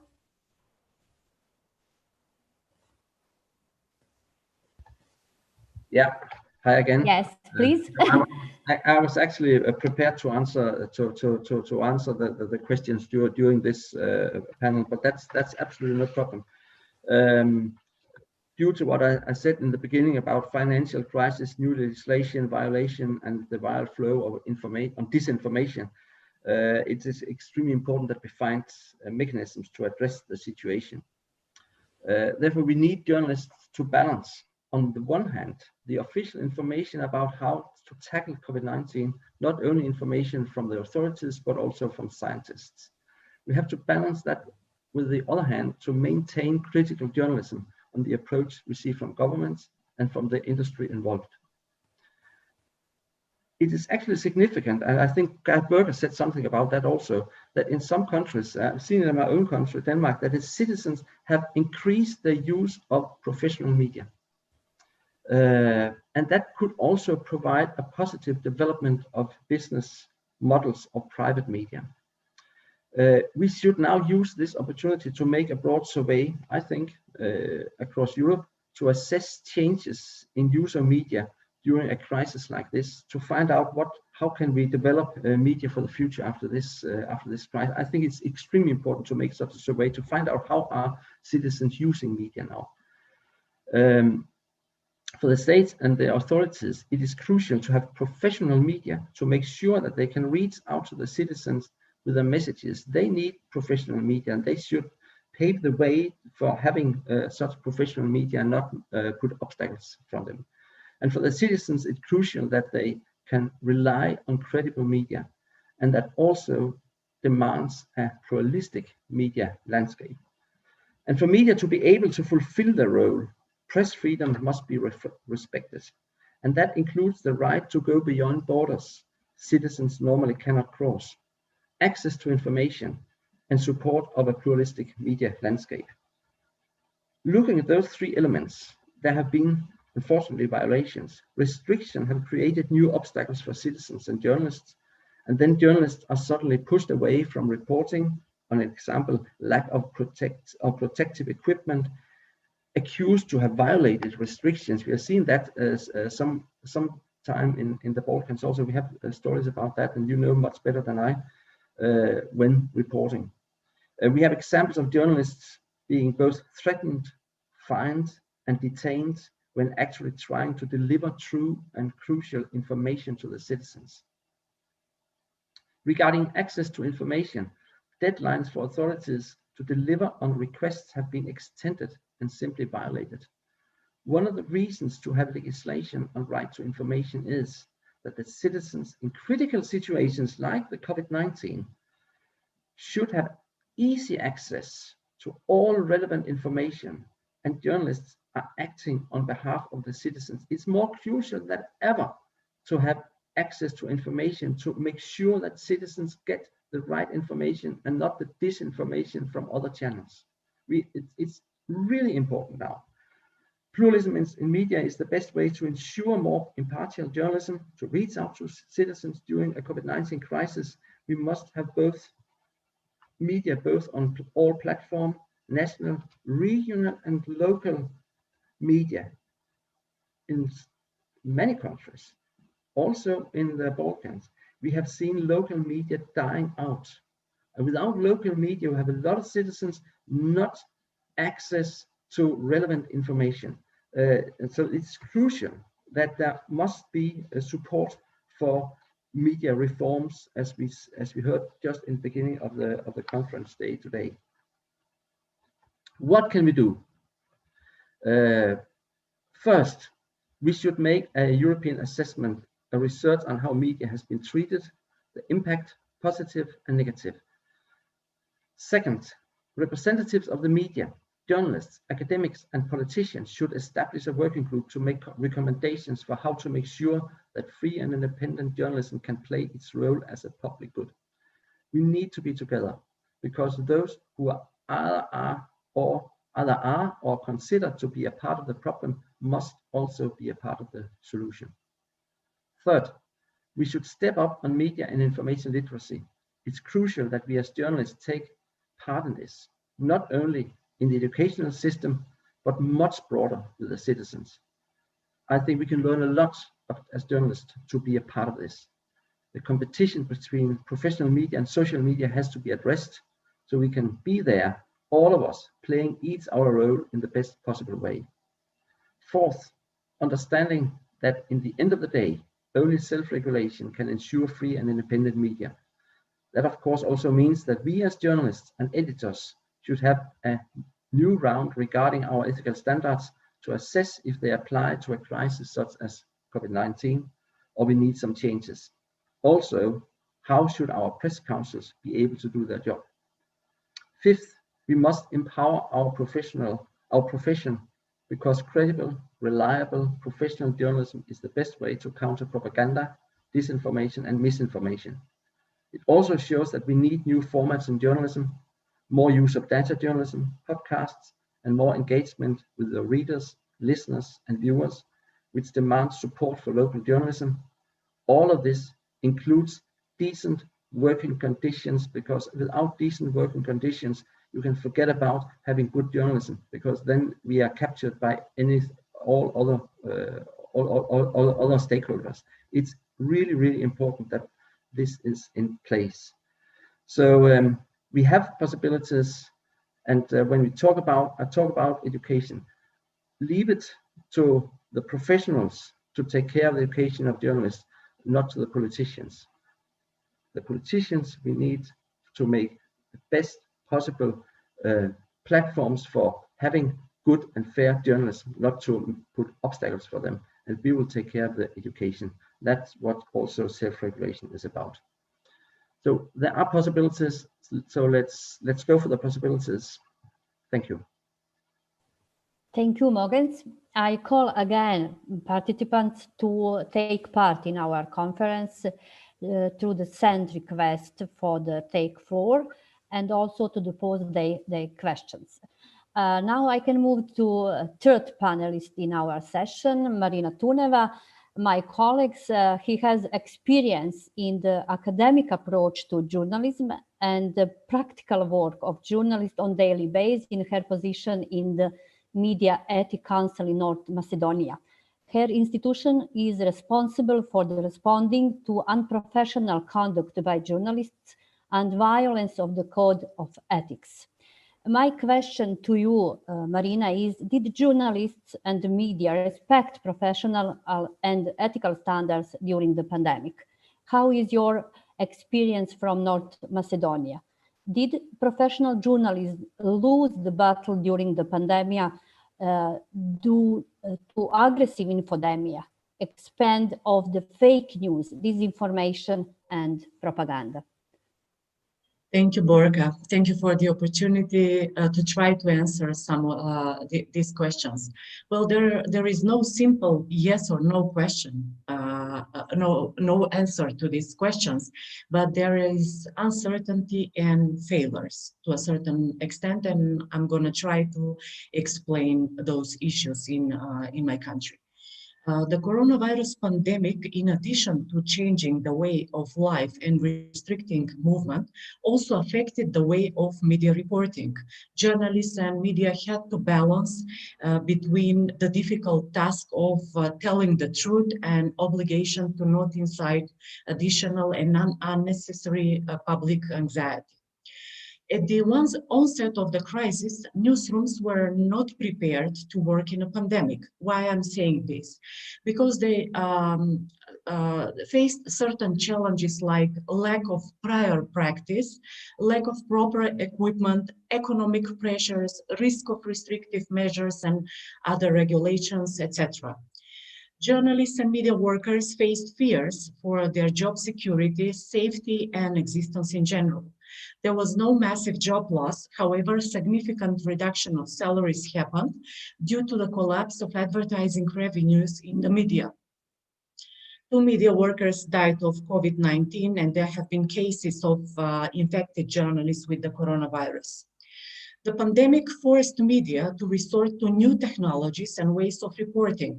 This was both positive and negative.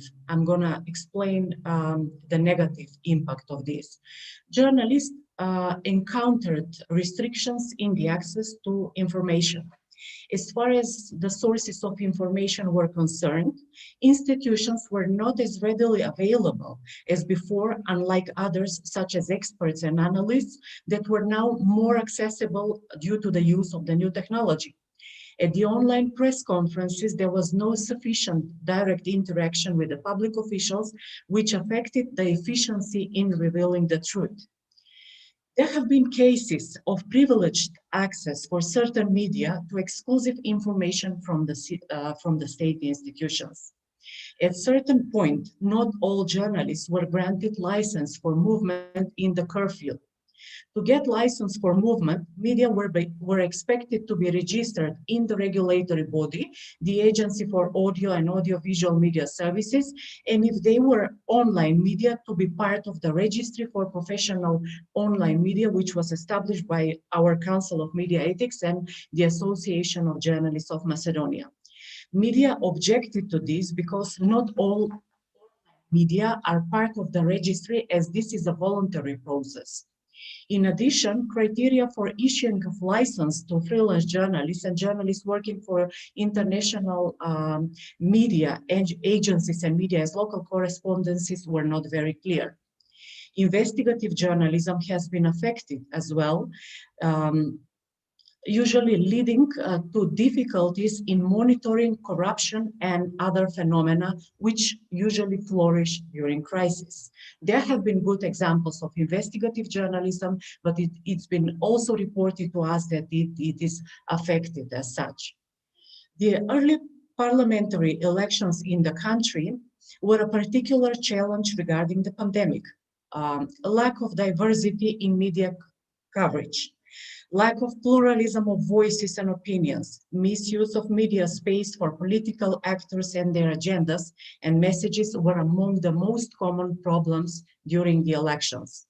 Media, along with social networks, have often been used as a platform for spreading various manipulations. In the period from February to August this year, the Council of Media Ethics have been regularly receiving press complaints. 70% of those press complaints filed to the Council referred to the media coverage of the coronavirus crisis. Most of the observed tendencies in the reporting included publishing of false information or reporting things in a one-sided manner, biased reporting in favor of politicians, sensationalism, and plagiarism. Numerous contents from the social networks found their way in some of the media, mostly in the online sphere. Since the outbreak of the very first case of the coronavirus crisis in the country, the Council of Media Ethics released its statement requesting prudent and responsible reporting concerning the crisis. Appeals were made to media to act in a professional and ethical manner and to refrain from spreading untruths and raising alarm among the public. The Council has also alerted media to avoid serving as platforms for division among people as a result of various political calculations, and warned that the coronavirus must not be used as a weapon by any politician, whether in power or opposition, for political scoring. The authorities at certain stage announced that they will monitor and sanction people who publish misinformation on social media or untruths about the virus, as well as the media that cover the same misinformation. There has been activity, certain activity in the Ministry of Justice for amending the criminal code regarding spread of information, but the local media organizations were not part of this process. And as far as this is concerned, there is no official information of the content of this legal act. However, the professional media community pointed out that the main task of institutions should be to ensure maximum transparency about the crisis caused by the pandemic and the economic crisis, and not dealing with restriction on freedom of expression. The best way to address misinformation was considered to be greater transparency and media self-regulation. The pandemic has also made other essential topics to become trivial and unattractive compared to the coronavirus topic. Newsrooms reported very little on the harmful effects of physical isolation, such as domestic violence, fear, and feelings of hopelessness.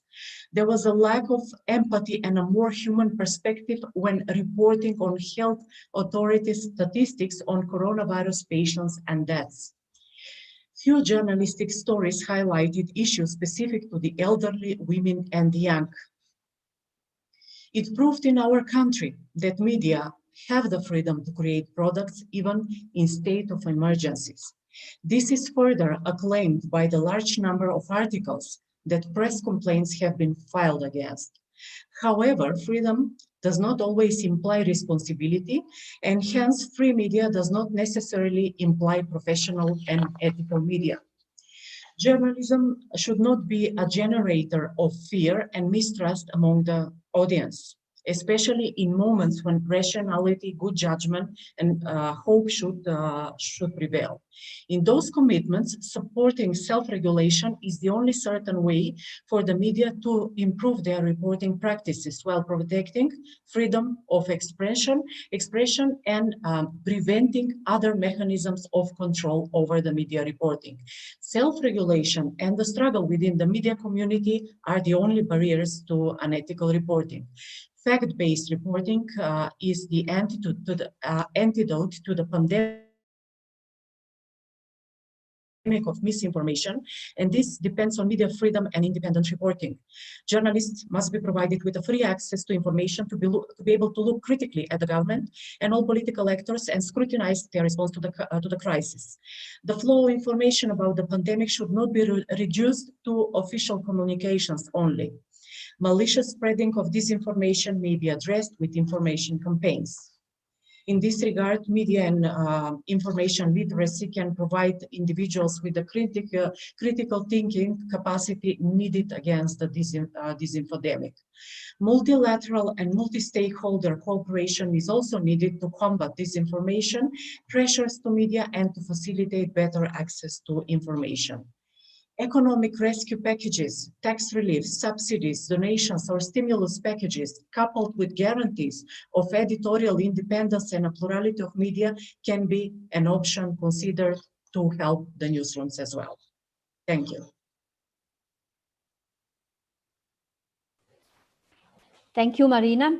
You said that media shouldn't be generators of spread fires and panic through the publishing misinformation, and that self-regulation could play an important and efficient role in that issue. I agree with you, but my question is how?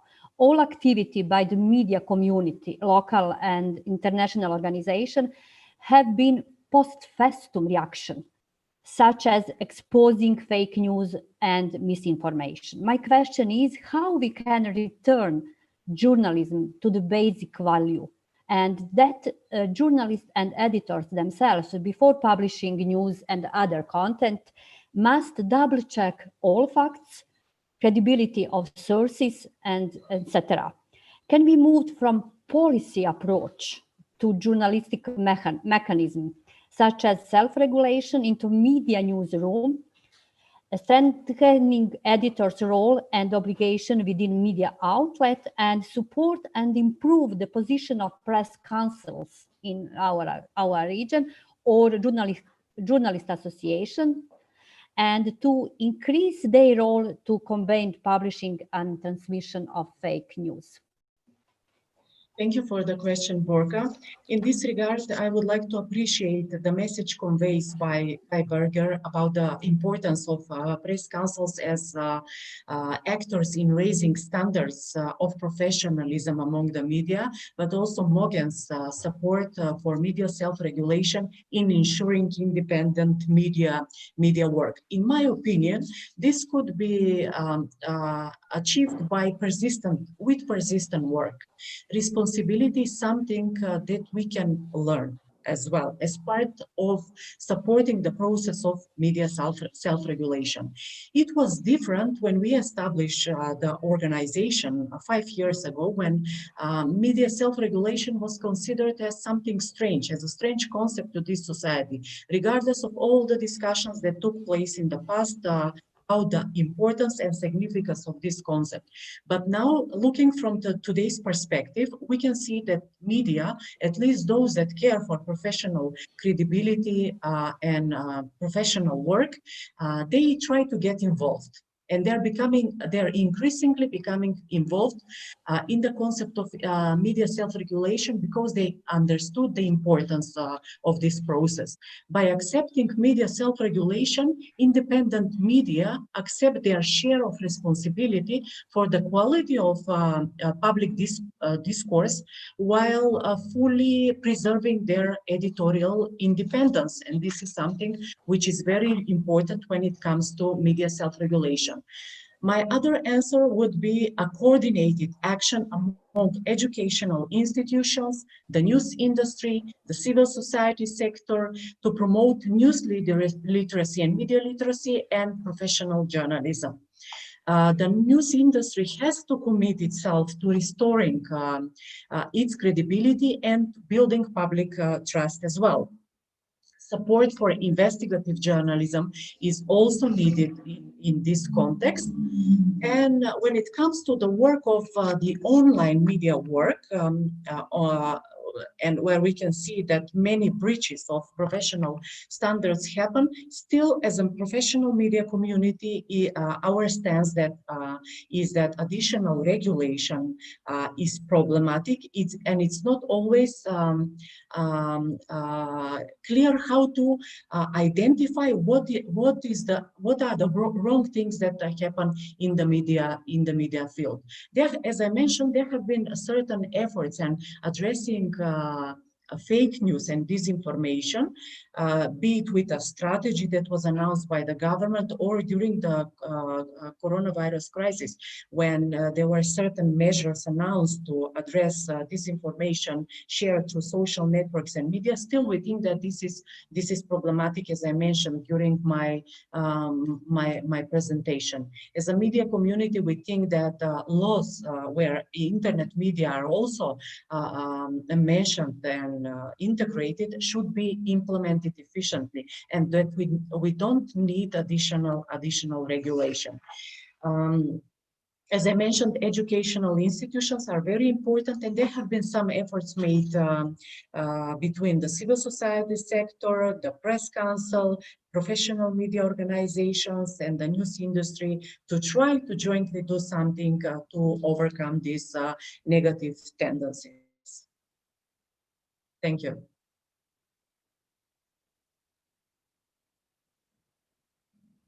I cannot hear Borka, you. you need to unmute yourself.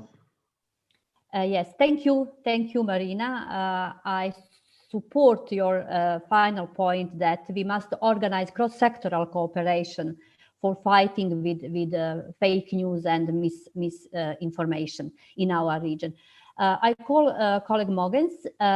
He can edit something to Marina's speech and comments. Mogens, please. Thank you very much. In a very few weeks, there will be the result of a project that the European Federation of Journalists have made together with UNESCO, some press councils and universities in Europe on the press councils in the digital age. It would be very interesting to see that, and I think we should find out if we could use some of this for how to improve our press councils. Just reflecting on what you said, Marina, I think the press councils should be more visible, take part in the media literacy, because we have done it together with the journalists, education. Some years ago, in my country, we revised our ethical standards because of the fast news coming due to online news sites, and it had an impact for journalists because they started to discuss it much more because we made this as a big thing. But this is not only for journalists, also for the citizens to be much more aware that this self-regulatory system has a big benefit for the society, for the democracy, for having a strong media. And you also told about something tell about that the media is a member. You have to be proud to be member of a press council. This is also a way to label that you are professional media. You are a member of the press council, then you are a professional media. So it stick together: media, professional media, media information literacy, and self-regulation. Can we combine those three elements? Then we can make it strong. Thank you. Marina, could you reply to Mogens or not? Sure. I fully agree with what Mogens said, and we've been in a continuous communication regarding all these issues together while participating at different events in the past and communicating regarding this forthcoming projects and the current one, which supports press councils in the region of Southeast Europe and Turkey, supported by UNESCO. Yes, sure. Media literacy is very important, and each of us does it from its own perspective. We've been discussing these issues on many occasions in our country with different civil society organizations, particularly with the ones in the field of media, and we see that it's really important to have it as a comprehensive approach and a coordinated effort. It shouldn't be an issue of a project-driven ideology or something that is done on a project level. We should do it from our own perspectives. For instance, as a press council, how we do it? We by organizing different kinds of events across the country for media, for institutions, and for the public in general. We try to explain our adjudications as a press council, where we identify breaches of the professional ethical framework. We try to support those media literacy efforts by explaining how wrongful reporting in the media happens and how those breaches happen, so that the public knows how to complain in the future, because the public is the one which is important in this process as well. They're not passive consumers of the contents offered by the media, but also passive consumers of our activities. It's very important to put them in the focus and convey the message that if they react to the wrongful media reporting, they support better practices in the media, they support the process of media self-regulation, and they protect themselves from the media content which is bad for them as consumers of the content. Thank you, Marina. I call Sasha.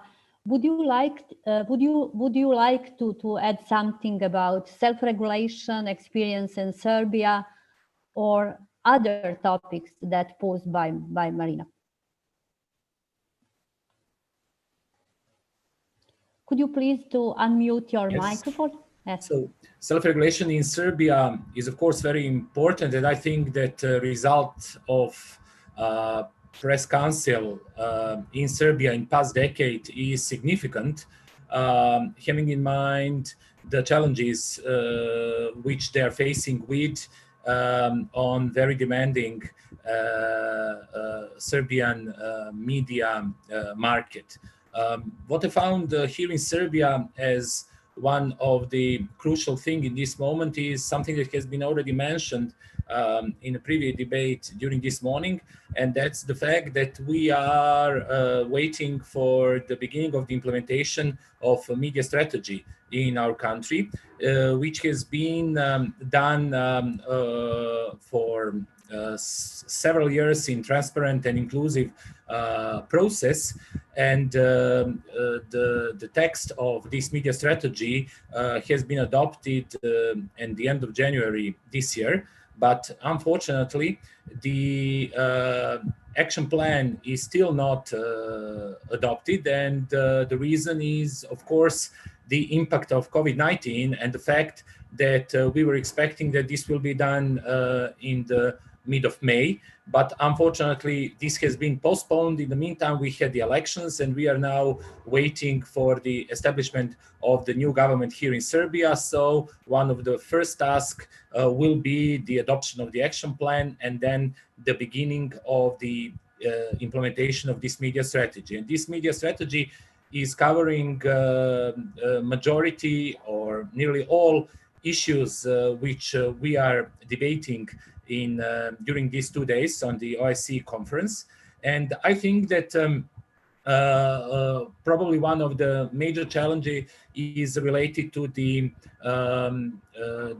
financial issues, what has been mentioned also in my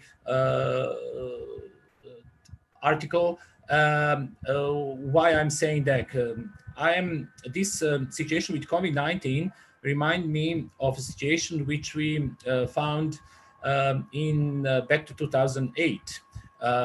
If I can remind you, before the economic crisis in Serbia, the media market in 2008 was estimated up to 206 million euros.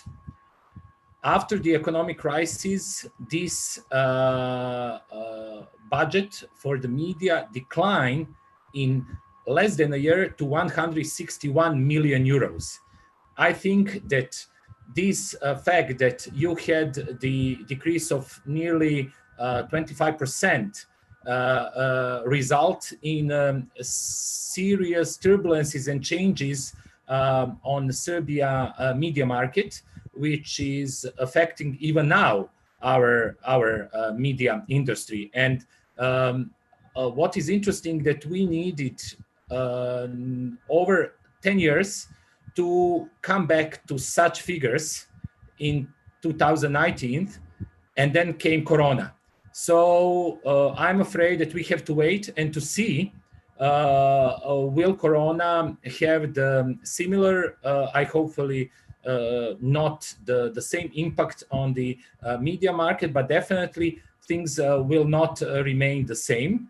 And also I would like to stress that of course that there are some necessities in such circumstances, and I think it's very good that EU came with the with this fund to through European Endowment Fund to help media which suffer due to the COVID crisis.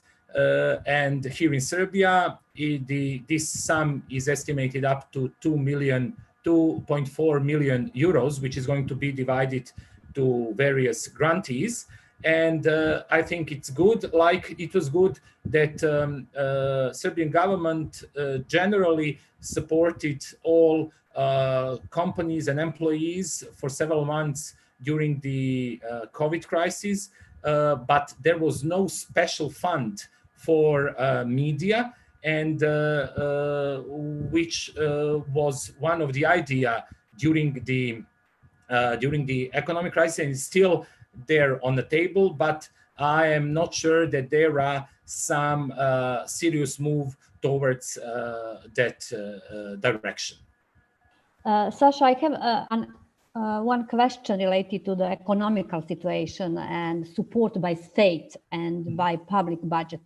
In Bosnia and Herzegovina, some media professionals and owners of media outlets proposed to establish an independent fund for supporting media on transparent and fair manner. What do you think about this idea? Is it possible to establish independent funds for the supporting media, quality journalism, media pluralism by the state money? If there is a political will, everything is possible. If there is no political will, it's impossible. Here in Serbia, we introduced the model of project co-financing in 2014 based on the existing media laws. And in a few days ago, it was published that during this year, in Serbia, amount of 14.5 million euros has been distributed in 144 calls on national, regional, and local level to media here. This all money is dedicated to the promotion and for the promotion of the public interest and to keep the public interest in the media. Unfortunately, there are a lot of also negative examples where especially on a local level, commissions are not respecting already mentioned press council and their decisions. So I think it's necessary to try again to find already mentioned political will, which will push the full implementation of already existing media laws, so to decrease the number of these negative examples as low as possible, and also to as fast as possible implement media strategy and these proposed changes, which probably could give the improvement to the already existing legal framework, trying to stop this kind of irregularities, which are in this part of the world always possible. You can always find what we call the hole in the law, that however law is good, you could find the possibility how to avoid certain chapters. So I think the idea is good, but in this circumstancing, knowing what are the trends here in Serbia, I think that we have to be realistic and to support if there is idea. But I think that in these circumstances, we have to focus on the implementation of the media strategy and the improvement or already existing model, which will then really support the media and journalists that deserve to be supported because of their promotion of the public interest. Thank you, Sasha. And the last question for the Mogens. You told that your idea is to develop a European task group or task force for support media and solve the problem and consequences by the COVID-19 pandemic. How to achieve cross-sectoral cooperation, solidarity and support to the media, journalists, social media, new trends in journalism by a new working group on European level?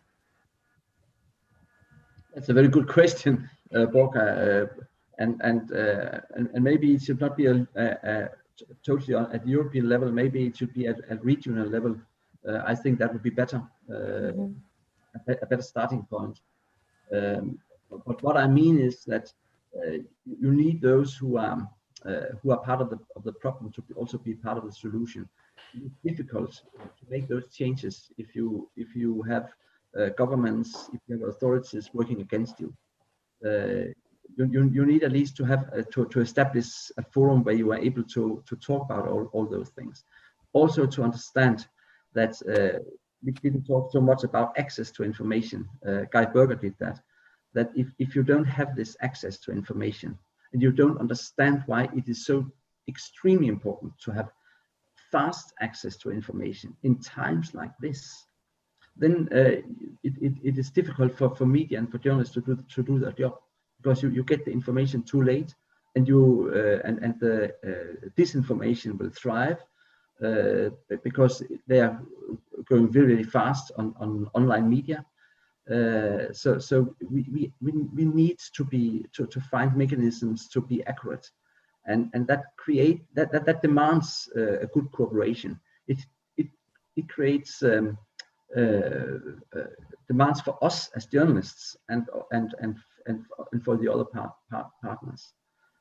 So I think we've learned a lot from this pandemic, all of us, but we cannot solve it alone. We have in some countries, we learned about yesterday at the first panel when we heard about from Netherlands that they had created this working group. And you have it in Serbia also, the working group of safety. That there are ways to join and try to find a common language, even if it's difficult.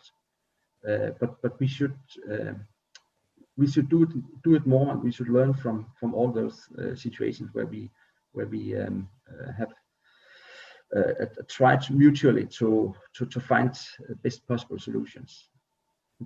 And the authorities must understand that without free, independent media that are able to work and have decent working conditions, you would never get a good situation for media freedom during a pandemic or other situations. Thank you very much. We are going to the end of our session. I can see that our colleague from North Macedonia, Dragan Sekulovski from Association of Journalists, asked for the floor. Dragan? I call Dragan Sekulovski, yes. Please. Yes. Good day to everybody. Thank you, Borka, for allowing me to use the floor. I actually wanted to write a comment to everybody, but I saw it in the chat option. This is not available today, so I decided to raise my hand. I just wanted to mention something regarding the financial condition and the opportunities that the Council of Media Ethics are having in the region. And, you know, in the Balkans, as most of the international community is aware, although we do have possibility to gain funds or maybe in-kind contribution by our governments, we still avoid to receive such comfort and to receive such, let's say, support, since the biggest weapon that we have is our credibility as organizations, and having in mind that here there is a huge mistrust among the public institutions and the credible advocacy-based organizations. The only, let's say, a possibility to have a financial, stable and independent situation is to depend, unfortunately, from the foreign donors, because the Council of Media Ethics, by default, they should be having financial conditions by subscription of the media which are members of the Council of Ethics. Having in mind that even imagine 50 or 100 euros is a plenty of money for a small media in Western Balkans, I don't see a possibility that this would be a realistic opportunity in the upcoming years. Therefore, I would like to just raise the awareness that we should all think on a bit more strategic way how the Council of Media Ethics can be more recognized in the Western Balkans. Since in our case, maybe I'm a bit biased, somebody would say, but it is a fact. This is a rather a new organization, but even if you stumble upon a person on the street, maybe not everybody, but some of them will have heard in the past about the media self-regulation and the Council of Media Ethics. So the point is, we should give them a bit more chance to see the potential of the self-regulation as an instrument to prevent restrictive legislation in the region, knowing the mentality that we have here and the mentality of the local politicians. Thank you. Thank you, Dragan. Mogens, yes, please. It's very important, and thank you for the question or comment, Dragan. But I just want to make two comments on your comment. The first one is what you said about the people you meet on the street. This is why media information literacy is combined with self-regulation. The other thing you are talking about, the financing, that it is difficult to receive money from the state because then you're not independent, and what happens then? In that case, you could maybe everything is about culture, but you could maybe build a commission with an arm's length from the state, between the state and the media, to make sure that such funding and I can see your smile. You don't really rely on it, but I'm just trying to give an idea about how that could be made. You need a commission not depending on the government, not depending on the state, that is totally independent, to make sure that such financial support are going to the media in a that should have them and would need them, and not just saying, well, it cannot happen. We have to develop such mechanisms so it is possible, because you need a way to finance your media, because if you don't have this financing, then you will go on having poor journalism, poor journalists not making a living out of what they're doing, and this is this brings the journalism in danger if you cannot have decent working conditions. You need a way to finance and elaborate on it, innovate, and find a way. It's not easy. Dragan, can you reply or not? Well, I wouldn't like to make a dialogue out of this, but as the president, as our colleague, dear Mogens, is pretty much experienced, especially in the Scandinavian context and especially in Central Europe, I must say that I do agree with him, but we all must be aware that in the Western Balkans, the media context is very specific, and that some, let's say, ambitious solutions that are applying to other more developed countries is very difficult to be applied here. But we can try, and that's the positive thing, because we don't give up about it. Thank you.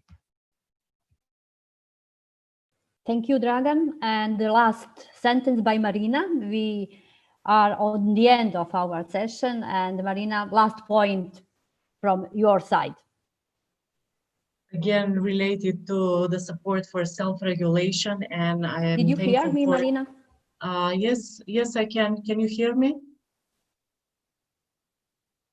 Okay. Yes. My last point is again connected with self-regulation, and in this regard, I must agree with what my colleague Dragan Sekulovski said from the Association of Journalists of Macedonia, that we have to struggle for finding mechanisms for sustainability of this concept, regardless of the varieties of opportunities we have in relation to this. We have to think in that direction. And my last point is again connected to something else that I already said, the necessity of coordinated efforts among all of us. Neither one organization can succeed in our context if there are no efficient links and networks.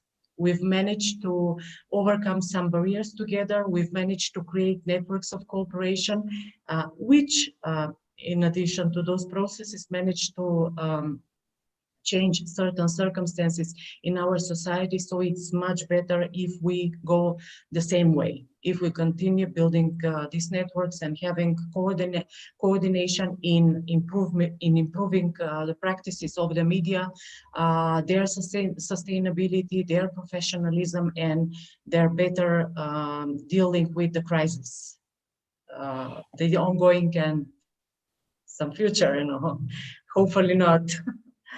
Thank you, Marina. Thank you, all panelists in third session at the conference. Thank you, our colleague Dragan Sekulovski, and also thank you, all participants, to hear us and our discussion about consequences of COVID-19 pandemic to the media freedom and the journalist safety in our region. Thank you very much. Adis? Thank you, Borka. Thank you, our panelists. Dear colleagues, I would like to announce a 30 minutes break before we move on to our final session of today. So we are going to continue streaming stories about local journalists in Serbia produced by the Slavko Čuruvija Foundation.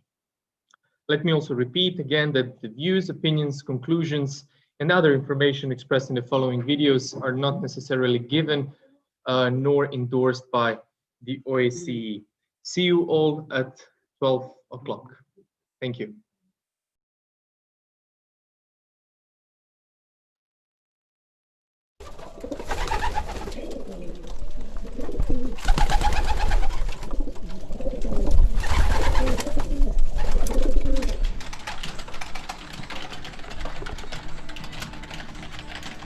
Ja sam Anđela Risantijević, glavni i odgovorni urednik i novinar portala Glas Zaječara, koji je sa radom počeo februara 2018. godine. Sam portal je počeo sa radom u nameri da bude nezavisna medijska kuća koja će realno i objektivno izveštavati o stanju u Zaječaru, što nažalost već neko vreme nije praksa. I vrlo često čitaoci zapravo ne mogu da pročitaju realno stanje stvari na portalima. U proteklih godinu dana, pored novinarskog posla, pored posla novinara i glavnog i odgovornog urednika, obavljala sam nekoliko još dodatnih poslova, jer nažalost od novinarskog posla ne može da se živi. Pored posla čitača strujomera koji sam obavljala honorarno, radila sam još i u jednoj trafici. 1. marta 2019. godine počela sam sa radom na poziciji dispečera u jednoj međunarodnoj špediterskoj kući. Najlepši deo posla ovde jeste vreme pauze. Sad ne samo zato što se ne radi ništa, nego zato što je ovde jedno malo pravo životinjsko carstvo i veći deo pauze, u stvari većina nas provede u odmoru sa životinjama, igramo se sa njima, da li sa psima, sa zečevima, sa konjima veoma često i pretpostavljam da je to neki način, da kažem, neki oblik terapije za sve nas koji nas oslobađa od stresa onda kad se nakupi, jer boga mi prilično je stresan posao u pitanju.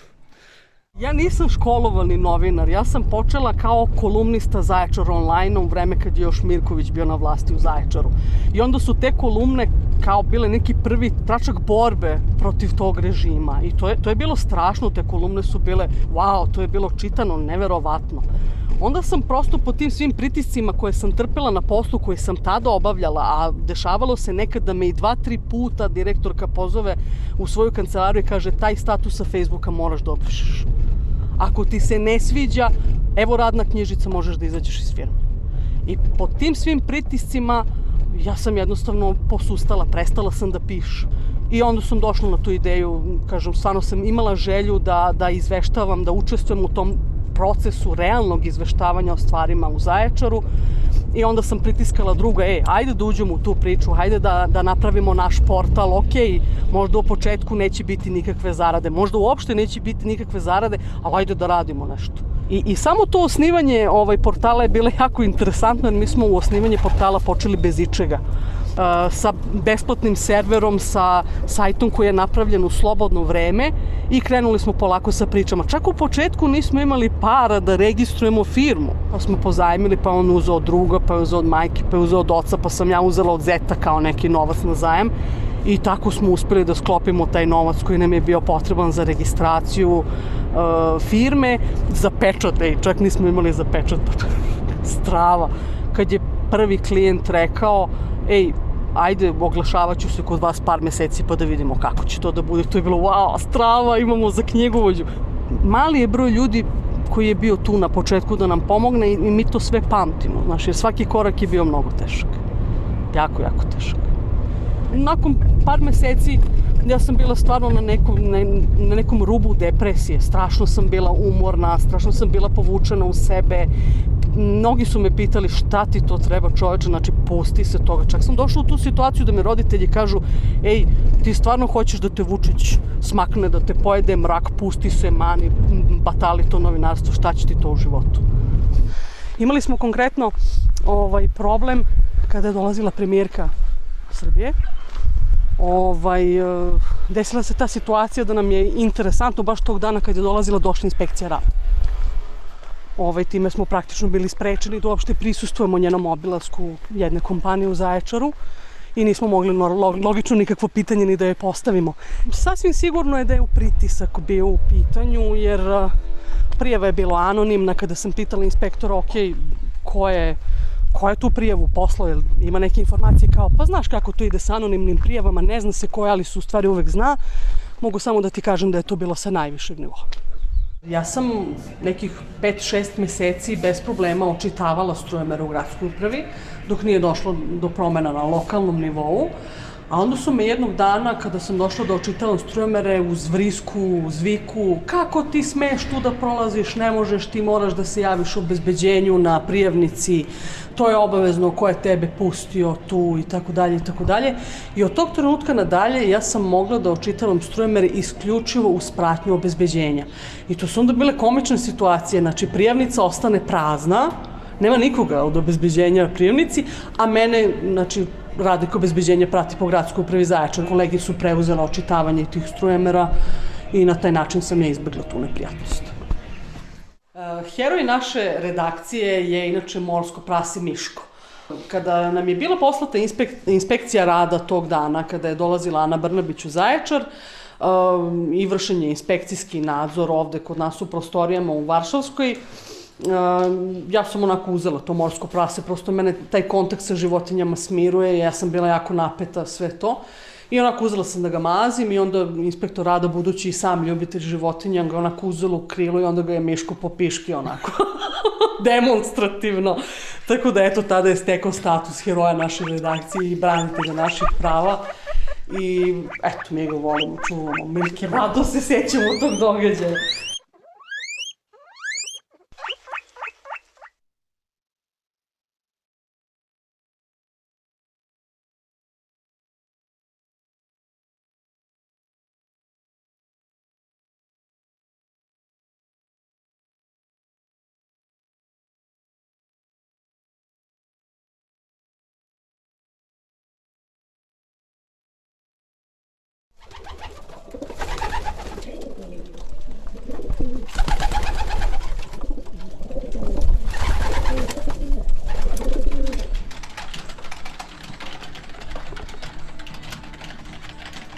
Ja sam Anđela Risantijević, glavni i odgovorni urednik i novinar portala Glas Zaječara, koji je sa radom počeo februara 2018.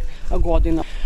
Sam portal je počeo sa radom u nameri, znači, da bude nezavisna medijska kuća koja će realno i objektivno izveštavati o stanju u Zaječaru, što nažalost već neko vreme nije praksa. I vrlo često čitaoci zapravo ne mogu da pročitaju realno stanje stvari na portalima. U proteklih godinu dana, pored novinarskog posla, pored posla novinara i glavnog i odgovornog urednika, obavljala sam nekoliko još dodatnih poslova, jer nažalost od novinarskog posla ne može da se živi. Pored posla čitača strujomera koji sam obavljala honorarno, radila sam još i u jednoj trafici. 1. marta 2019. godine počela sam sa radom na poziciji dispečera u jednoj međunarodnoj špediterskoj kući. Najlepši deo posla ovde jeste vreme pauze. Sad ne samo zato što se ne radi ništa, nego zato što je ovde jedno malo pravo životinjsko carstvo i veći deo pauze, u stvari većina nas provede u odmoru sa životinjama, igramo se sa njima, da li sa psima, sa zečevima, sa konjima veoma često i pretpostavljam da je to neki način, da kažem, neki oblik terapije za sve nas koji nas oslobađa od stresa onda kad se nakupi, jer boga mi prilično je stresan posao u pitanju. Ja nisam školovani novinar, ja sam počela kao kolumnista Zaječar online u vreme kad je još Mirković bio na vlasti u Zaječaru. I onda su te kolumne kao bile neki prvi tračak borbe protiv tog režima. I to je bilo strašno, te kolumne su bile, wow, to je bilo čitano, neverovatno. Onda sam prosto po tim svim pritiscima koje sam trpela na poslu koje sam tada obavljala, a dešavalo se nekad da me i 2-3 puta direktorka pozove u svoju kancelariju i kaže taj status sa Facebooka moraš da obrišeš. Ako ti se ne sviđa, evo radna knjižica, možeš da izađeš iz firme. I po tim svim pritiscima ja sam jednostavno posustala, prestala sam da pišem. I onda sam došla na tu ideju, kažem, stvarno sam imala želju da izveštavam, da učestvujem u tom procesu realnog izveštavanja o stvarima u Zaječaru. I onda sam pritiskala druga, ajde da uđemo u tu priču, ajde da napravimo naš portal, možda u početku neće biti nikakve zarade, možda uopšte neće biti nikakve zarade, ali ajde da radimo nešto. I samo to osnivanje portala je bilo jako interesantno, jer mi smo u osnivanje portala počeli bez ičega. Sa besplatnim serverom, sa sajtom koji je napravljen u slobodno vreme i krenuli smo polako sa pričama. Čak u početku nismo imali para da registrujemo firmu, pa smo pozajmili, pa on uzeo od druga, pa je uzeo od majke, pa je uzeo od oca, pa sam ja uzela od zeta kao neki novac na zajam. I tako smo uspeli da sklopimo taj novac koji nam je bio potreban za registraciju firme, za pečat, čak nismo imali za pečat, strava. Kad je prvi klijent rekao, ajde, oglašavat ću se kod vas par meseci pa da vidimo kako će to da bude. To je bilo, wow, strava, imamo za knjigovođu. Mali je broj ljudi koji je bio tu na početku da nam pomogne i mi to sve pamtimo, znaš, jer svaki korak je bio mnogo težak. Jako, jako težak. Nakon par meseci ja sam bila stvarno na nekom rubu depresije. Strašno sam bila umorna, strašno sam bila povučena u sebe. Mnogi su me pitali šta ti to treba, čoveče, znači pusti se toga. Čak sam došla u tu situaciju da mi roditelji kažu, ti stvarno hoćeš da te Vučić smakne, da te pojede mrak, pusti se, mani, batali to novinarstvo, šta će ti to u životu. Imali smo konkretno problem kada je dolazila premijerka Srbije. Desila se ta situacija da nam je interesantno baš tog dana kad je dolazila došla inspekcija rada. Time smo praktično bili sprečeni da uopšte prisustvujemo njenom obilasku jedne kompanije u Zaječaru i nismo mogli logično nikakvo pitanje ni da je postavimo. Sasvim sigurno je da je pritisak bio u pitanju, jer prijava je bila anonimna. Kada sam pitala inspektora, ko je tu prijavu poslao, jer ima neke informacije kao, pa znaš kako to ide sa anonimnim prijavama, ne zna se koja, ali se u stvari uvek zna. Mogu samo da ti kažem da je to bilo sa najvišeg nivoa. Ja sam nekih 5-6 meseci bez problema očitavala strujomere u gradskoj upravi, dok nije došlo do promena na lokalnom nivou. A onda su me jednog dana, kada sam došla da očitavam strujomere, uz vrisku, uz viku, kako ti smeš tu da prolaziš, ne možeš, ti moraš da se javiš obezbeđenju na prijavnici, to je obavezno, ko je tebe pustio tu i tako dalje i tako dalje. I od tog trenutka nadalje ja sam mogla da očitavam strujomere isključivo uz pratnju obezbeđenja.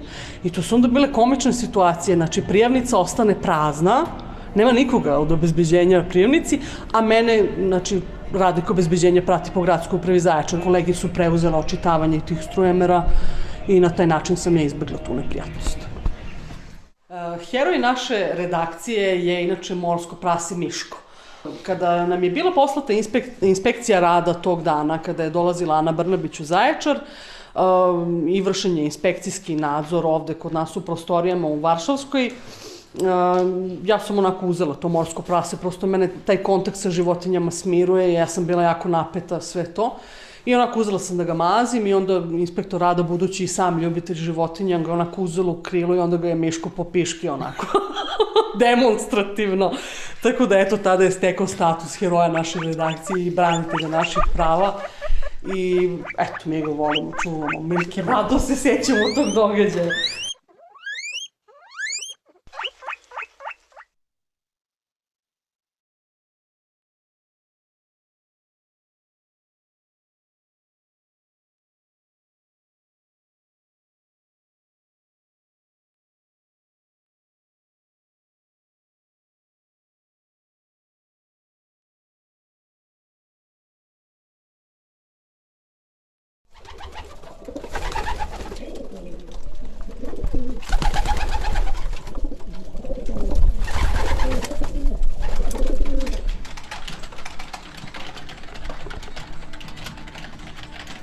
Ja sam Anđela Risantijević, glavni i odgovorni urednik i novinar portala Glas Zaječara, koji je sa radom počeo februara 2018. godine. Sam portal je počeo sa radom u nameri da bude nezavisna medijska kuća koja će realno i objektivno izveštavati o stanju u Zaječaru, što nažalost već neko vreme nije praksa. I vrlo često čitaoci zapravo ne mogu da pročitaju realno stanje stvari na portalima. U proteklih godinu dana, pored novinarskog posla, pored posla novinara i glavnog i odgovornog urednika, obavljala sam nekoliko još dodatnih poslova, jer nažalost od novinarskog posla ne može da se živi. Pored posla čitača strujomera koji sam obavljala honorarno, radila sam još i u jednoj trafici. 1. marta 2019. godine počela sam sa radom na poziciji dispečera u jednoj međunarodnoj špediterskoj kući. Najlepši deo posla ovde jeste vreme pauze. Sad ne samo zato što se ne radi ništa, nego zato što je ovde jedno malo pravo životinjsko carstvo i veći deo pauze, u stvari većina nas provede u odmoru sa životinjama, igramo se sa njima, da li sa psima, sa zečevima, sa konjima veoma često i pretpostavljam da je to neki način, da kažem, neki oblik terapije za sve nas koji nas oslobađa od stresa onda kad se nakupi, jer boga mi prilično je stresan posao u pitanju. Ja nisam školovani novinar, ja sam počela kao kolumnista Zaječar online u vreme kad je još Mirković bio na vlasti u Zaječaru. I onda su te kolumne kao bile neki prvi tračak borbe protiv tog režima. I to je bilo strašno, te kolumne su bile, wow, to je bilo čitano, neverovatno. Onda sam prosto po tim svim pritiscima koje sam trpela na poslu koje sam tada obavljala, a dešavalo se nekad da me i 2-3 puta direktorka pozove u svoju kancelariju i kaže taj status sa Facebooka moraš da obrišeš. Ako ti se ne sviđa, evo radna knjižica, možeš da izađeš iz firme. I po tim svim pritiscima ja sam jednostavno posustala, prestala sam da pišem. I onda sam došla na tu ideju, kažem, stvarno sam imala želju da izveštavam, da učestvujem u tom procesu realnog izveštavanja o stvarima u Zaječaru i onda sam pritiskala druga, ajde da uđemo u tu priču, ajde da napravimo naš portal, možda u početku neće biti nikakve zarade, možda uopšte neće biti nikakve zarade, ali ajde da radimo nešto. I samo to osnivanje portala je bilo jako interesantno, jer mi smo u osnivanje portala počeli bez ičega. Sa besplatnim serverom, sa sajtom koji je napravljen u slobodno vreme i krenuli smo polako sa pričama. Čak u početku nismo imali para da registrujemo firmu, pa smo pozajmili, pa on uzeo od druga, pa je uzeo od majke, pa je uzeo od oca, pa sam ja uzela od zeta kao neki novac na zajam i tako smo uspeli da sklopimo taj novac koji nam je bio potreban za registraciju firme, za pečat, čak nismo imali za pečat, strava. Kad je prvi klijent rekao,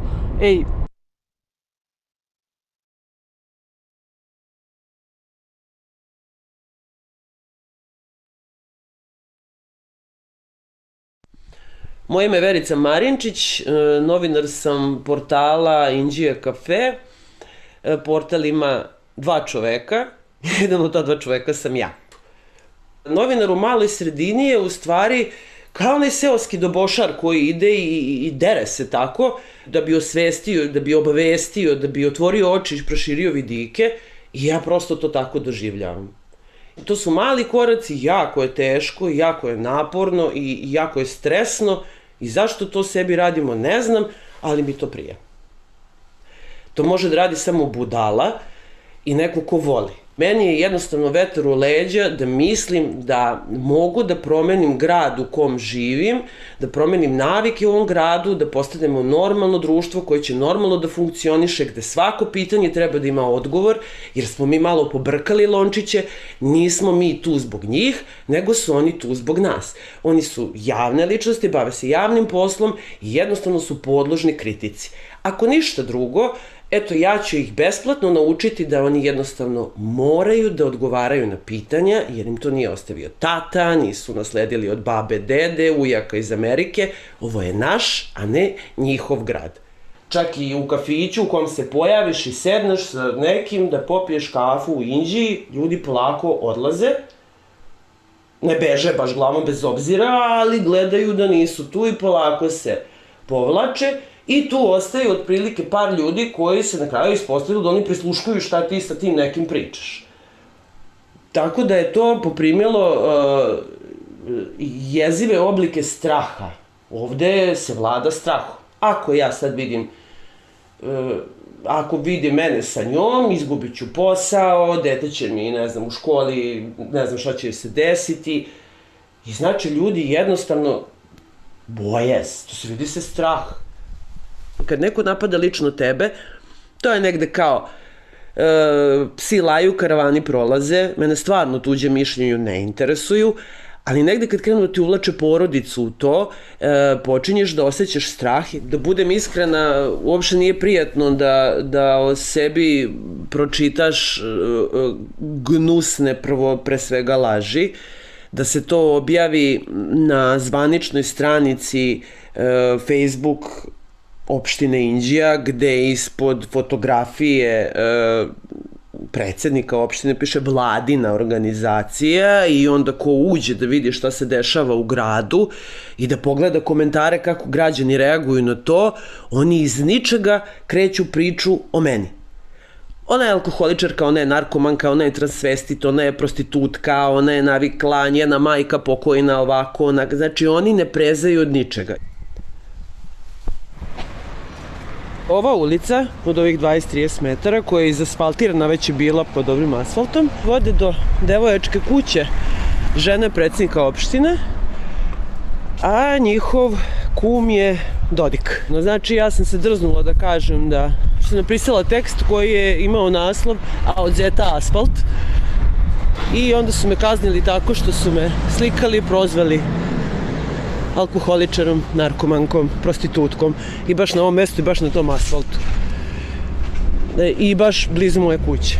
To je drugi, taj njihov verbalni napad, a prvi se desio evo samo par koraka odavde. Znači na ovom glavnom putu. Tu nema 15 metara odatle. Znači svaki put kad te napadaju, napadaju te ispred kuće da ti pokažu da znaju gde živiš i da nisi siguran nigde, čak ni u svom tom prirodnom okruženju gde misliš da si najsigurniji, to jest kod kuće, kod svoje kuće. Strah je mehanizam za manipulaciju.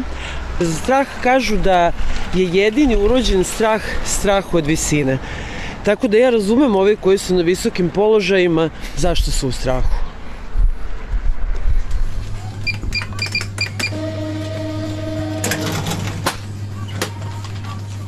Želim. Ćao. Pod novinarstvo ne mogu da živim, mi od portala ne zarađujemo ama baš ništa. Od nečega mora da se živi. A ovo je jedino mesto gde mogu da se bavim novinarstvom, a da mi je pritom plaćeno, zato što ovde prodajem novine.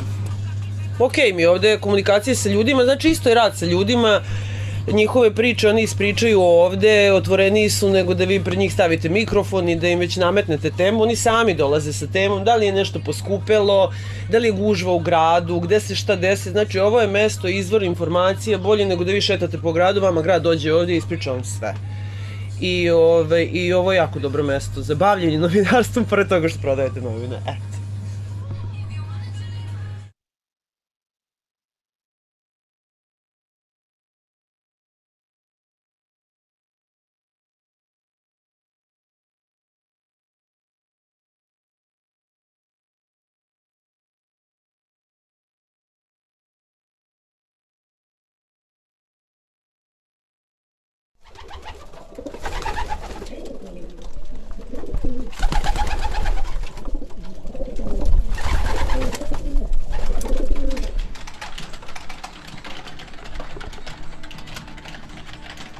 Ja sam Anđela Risantijević, glavni i odgovorni urednik i novinar portala Glas Zaječara, koji je sa radom počeo februara 2018. godine. Sam portal je počeo sa radom u nameri da bude nezavisna medijska kuća koja će realno i objektivno izveštavati o stanju u Zaječaru, što nažalost već neko vreme nije praksa.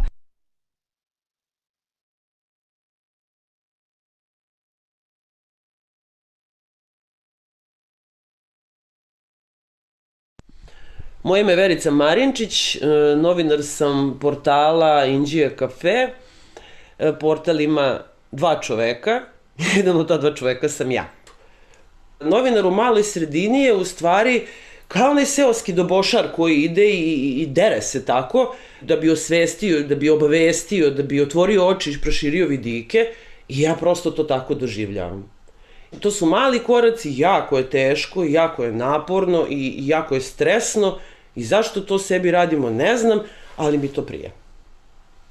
To može da radi samo budala i neko ko voli. Meni je jednostavno vetar u leđa da mislim da mogu da promenim grad u kom živim, da promenim navike u ovom gradu, da postanemo normalno društvo koje će normalno da funkcioniše, gde svako pitanje treba da ima odgovor, jer smo mi malo pobrkali lončiće, nismo mi tu zbog njih, nego su oni tu zbog nas. Oni su javne ličnosti, bave se javnim poslom i jednostavno su podložni kritici. Ako ništa drugo, eto, ja ću ih besplatno naučiti da oni jednostavno moraju da odgovaraju na pitanja, jer im to nije ostavio tata, nisu nasledili od babe, dede, ujaka iz Amerike. Ovo je naš, a ne njihov grad. Čak i u kafiću u kom se pojaviš i sedneš sa nekim da popiješ kafu u Inđiji, ljudi polako odlaze. Ne beže baš glavom bez obzira, ali gledaju da nisu tu i polako se povlače. I tu ostaju otprilike par ljudi koji se na kraju ispostavili da oni prisluškuju šta ti sa tim nekim pričaš. Tako da je to poprimilo jezive oblike straha. Ovde se vlada strahom. Ako ja sad vidim, ako vidi mene sa njom, izgubit ću posao, dete će mi, ne znam, u školi, ne znam šta će se desiti. I znači ljudi jednostavno boje se, to se vidi se strah.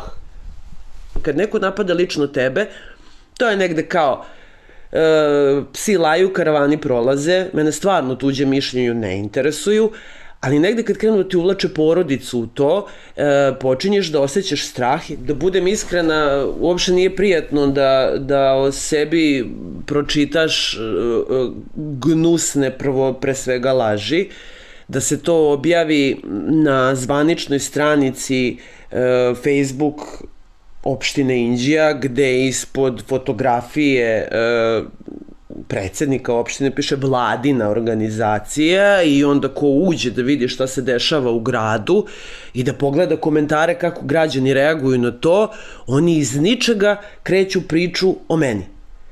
Ona je alkoholičarka, ona je narkomanka, ona je transvestit, ona je prostitutka, ona je navikla, njena majka pokojna ovako, znači oni ne prezaju od ničega.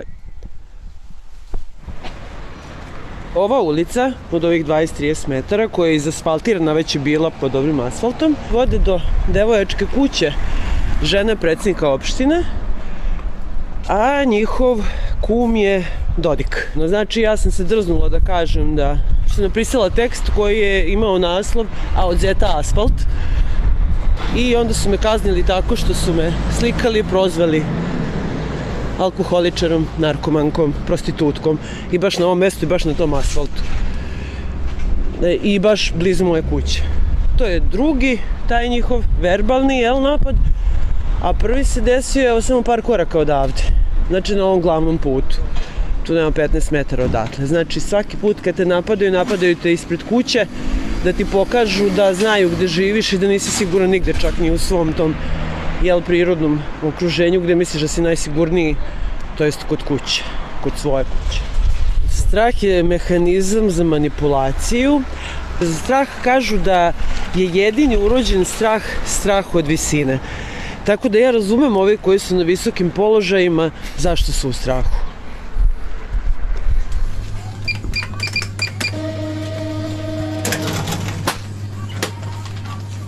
Švalim. Ćao. Pod novinarstvom ne mogu da živim, mi od portala ne zarađujemo ama baš ništa. Od nečega mora da se živi. A ovo je jedino mesto gde mogu da se bavim novinarstvom, a da mi je pritom plaćeno, zato što ovde prodajem novine.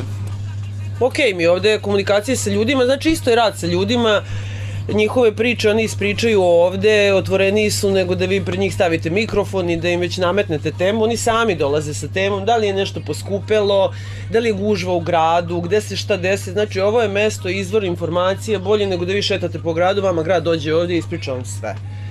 I ovo je jako dobro mesto za bavljenje novinarstvom, pored toga što prodajete novine. Eto.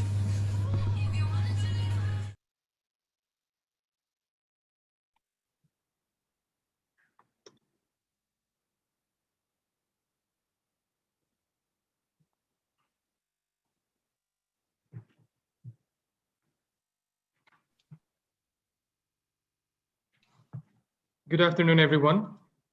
Welcome back to the 7th Southeast Europe Media Conference organized by the Office of the Representative on Freedom of the Media, OSCE Mission to Serbia, in cooperation with all field operations in the region.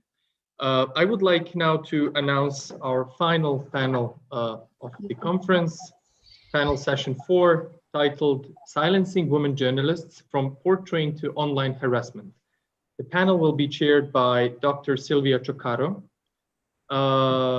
Silvia is a journalist and a freedom of expression advocate. She is the head of the protection at Article 19. She sits on the Council of IFIX and is a member of specialized media freedom bodies at the University of Sheffield and the Central European University. She will introduce her panelists. Silvia, thank you very much, and thank you to all your panelists for joining us today. Hello, everyone. Can you hear me well? Yes. Good. So thank you very much. I'm Silvia Ciocaro, the Global Head of Protection at the organization Article 19. First of all, I would like to thank the OSCE for having invited me to moderate this absolutely relevant panel about silencing women journalists. Today, we want to answer a few questions to better understand the challenges women journalists face. And we also want to discuss potential solutions to address them. For example, are attacks against women journalists different from those against men? If so, how this gender-based violence manifests itself? And how the state can fulfill its duty to protect them. So women journalists are doubly unsafe because of their profession and because of their gender. Many times we face prejudice, gender bias, attacks are often sexualized, and many times extended to their personal lives and families. Women journalists are 4 times more likely to experience online harassment and abuse than their male counterparts. And I can assure you, and my guests today too, that there is nothing virtual about online harassment and abuse. It is real, and it needs concrete actions to stop it. So today we have with us a great panel to discuss all these issues, and I would like to introduce them. So we have Ana Lalic. She has more than 20 years of experience in journalism. She's currently a reporter for Serbia's news website, Nova. Her reporting on the coronavirus brought her 2 international awards, but also an arrest. In a few minutes, we will know more about it and why that happened. We have with us Nijara Ahmetašević. She's a journalist and a scholar in Bosnia and Herzegovina. Her reporting focuses on human rights issues and in particular on migrations. And her work has been published in many international media.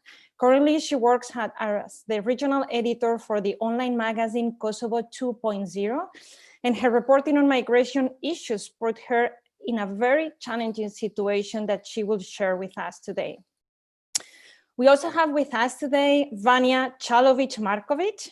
She is the executive director of MANS. It's a non-governmental organization that fights against corruption and organized crime in Montenegro, a fight that has put her at the center of brutal smear campaigns. And we also have with us Gentiana Begoli-Pustina. She has more than 20 years of experience in journalism. She's currently news editor at the National Broadcaster of Kosovo, RTK, and she is the president of the board of the Association of Journalists in Kosovo. Before we start this conversation with these 2 great panelists, let me remind just a few rules for everyone in this panel. I will need to ask everyone to be brief. This is, I have to say, the shortest session of the conference, unfortunately, and we need to finish now in about 50 minutes. I would like to remind our audience that we will open the floor for you, for questions, for statements, and we will have about 15 to 20 minutes for that. So just to remind you that if you wish to make a statement, please write to floor request on the chat of the Zoom screen. And if you have a question for one of our panelists or for all of them, please write the question on the Q&A request on the chat on the Zoom call. I hope the instructions are correct, Addis. I hope. Good. Yes. So good. So then let's now turn our attention to the protagonist of the panelists. So I wanted to start with Anna Lalic. Your case actually has been mentioned this morning, and it has been put as an example of the challenges faced by journalists while covering COVID-19. So I wanted to ask you, how reporting on COVID-19 pandemic brought you to the attention, and how actually did you become the news because of that? Hello to everyone. I'm sorry, but I feel much more comfortable if I speak in Serbian. I'm much better writer than a speaker, so I hope you don't mind. Well, I start. Srbija je proglasila vanredno stanje 16. marta. Ubrzo nakon toga su sve zdravstvene ustanove u Srbiji, sve bolnice donele interne akte kojima je medicinskom osoblju zabranjeno pod pretnjom otkaza da daju bilo kakve izjave i bilo kakve informacije vezane za COVID-19. Samim tim sve informacije koje smo mi tada novinari mogli dobijati uprkos svim našim zvaničnim pitanjima su bile nezvanične, jer nismo smeli da ugrozimo posao niti sigurnost svojih sagovornika. 1. aprila ja sam objavila tekst u kojem sam imala 3 sagovornika iz Kliničkog centra Vojvodine, koji je najveća bolnica u pokrajini u kojoj ja živim i s kojoj radim, u kojim je konkretno se pisalo i žalili su mi se zbog nedostatka medicinske opreme, zaštitne opreme za lekare. Pričamo o maskama, o rukavicama, skafanderi tada još nisu ni bili u Srbiji pominjeni kao mogućnost. Tekst je objavljen 1. aprila, negde oko 15 časova. Ja sam već iste večeri oko 18-19 časova uhapšena. Na vrata mi je došlo 12 policajaca, pretresan je kompletan stan, pretres je trajao 3 sata. Bukvalno nam je pretureno sve od veša, od garderobe, od hrane za pse. Nakon toga sam odvedena u policijsku stanicu, gde sam osumnjičena za krivično delo dizanja, širenja panike i uznemiravanja javnosti, zadržana i određen mi je pritvor, tako da sam tu noć i prenoćila u policiji.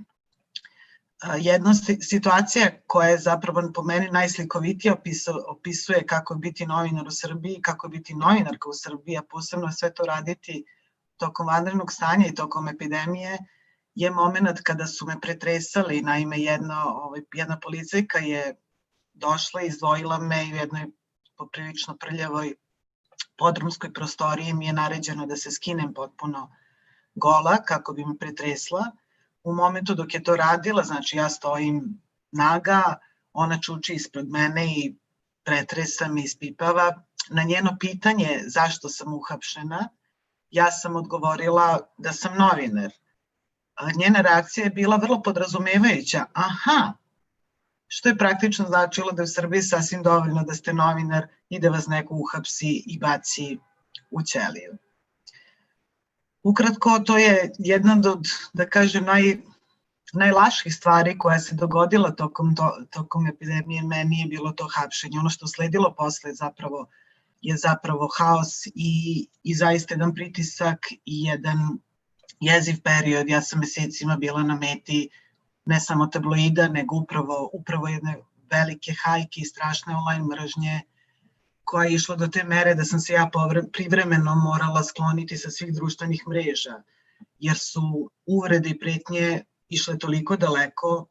Počele su prvo od političkog establishmenta, od samog vrha vlade Republike Srbije, mene premijerka nazvala izdajnikom i mrziteljem Srbije, čime je automatski otvoren lov na mene i nakon 2 meseca potpune torture došlo je do toga da su mi isečene gume na automobilu, da se saznalo gde stanujem, da su te pretnje već sa tog nekog online terena prešle i na realni život i završilo je tome da je meni moja kompanija morala da dodeli fizičko obezbeđenje koje još uvek imam i panik taster koji moram da nosim sa sobom.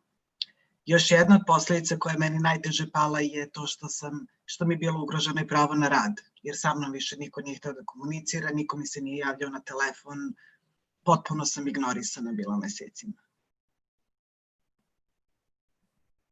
Okay, Silvia.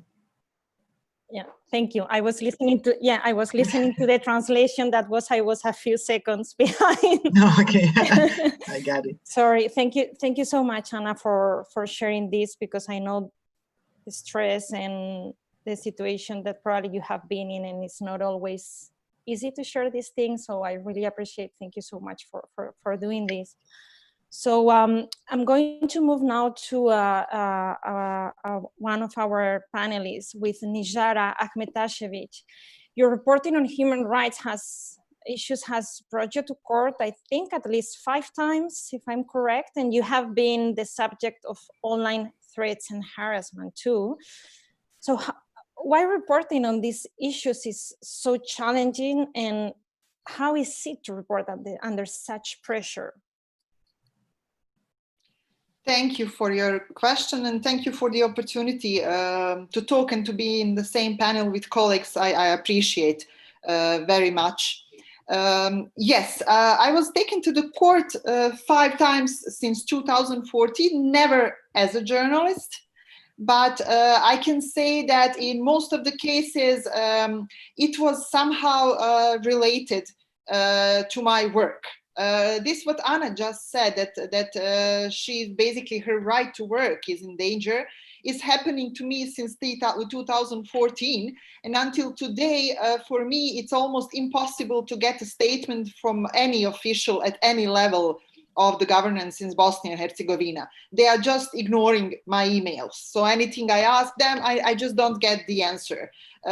Even when I email, when I call or anything, I will not get the answer.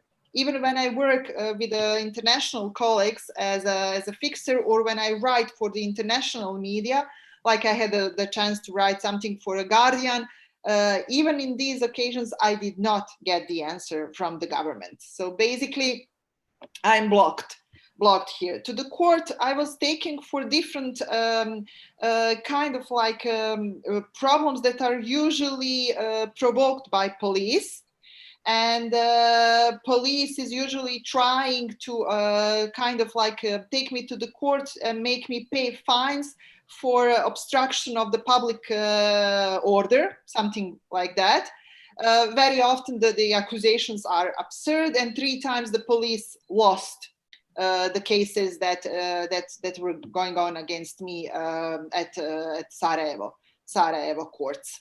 But the work of my work and other colleagues is getting harder and harder here, especially as a woman. I can see that I'm more targeted, and the way how police, when I try to report something about what is happening, police or ignores my reports, or they put me in a very uncomfortable situation. So once when I went to the police station to report online threat I received that I felt is enough to report about it.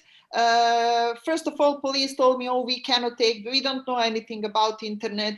We don't know how to deal with that. And I was insisting. And then 2 police officers with full gear, including guns and everything, took to take me, and they said, okay, you can go with us. We will find some room and we will listen to what you want to say. And I told them, you cannot take me like that. I don't want to talk with 2 men who are with the full equipment about threats that I'm receiving, which are also kind of like have a sexual connotation, like usually when the women receive threat. And the police told me, oh no, that's not possible. You have to be with two of us or you cannot report. So basically, sorry, Naizara, but I wanted to ask you something related to this. Do you think that at the beginning of the presentation, we were saying that there is nothing virtual about online harassment, that it has an impact on real life, physically, emotionally. There are so many ways in which online harassment is affecting us, our families.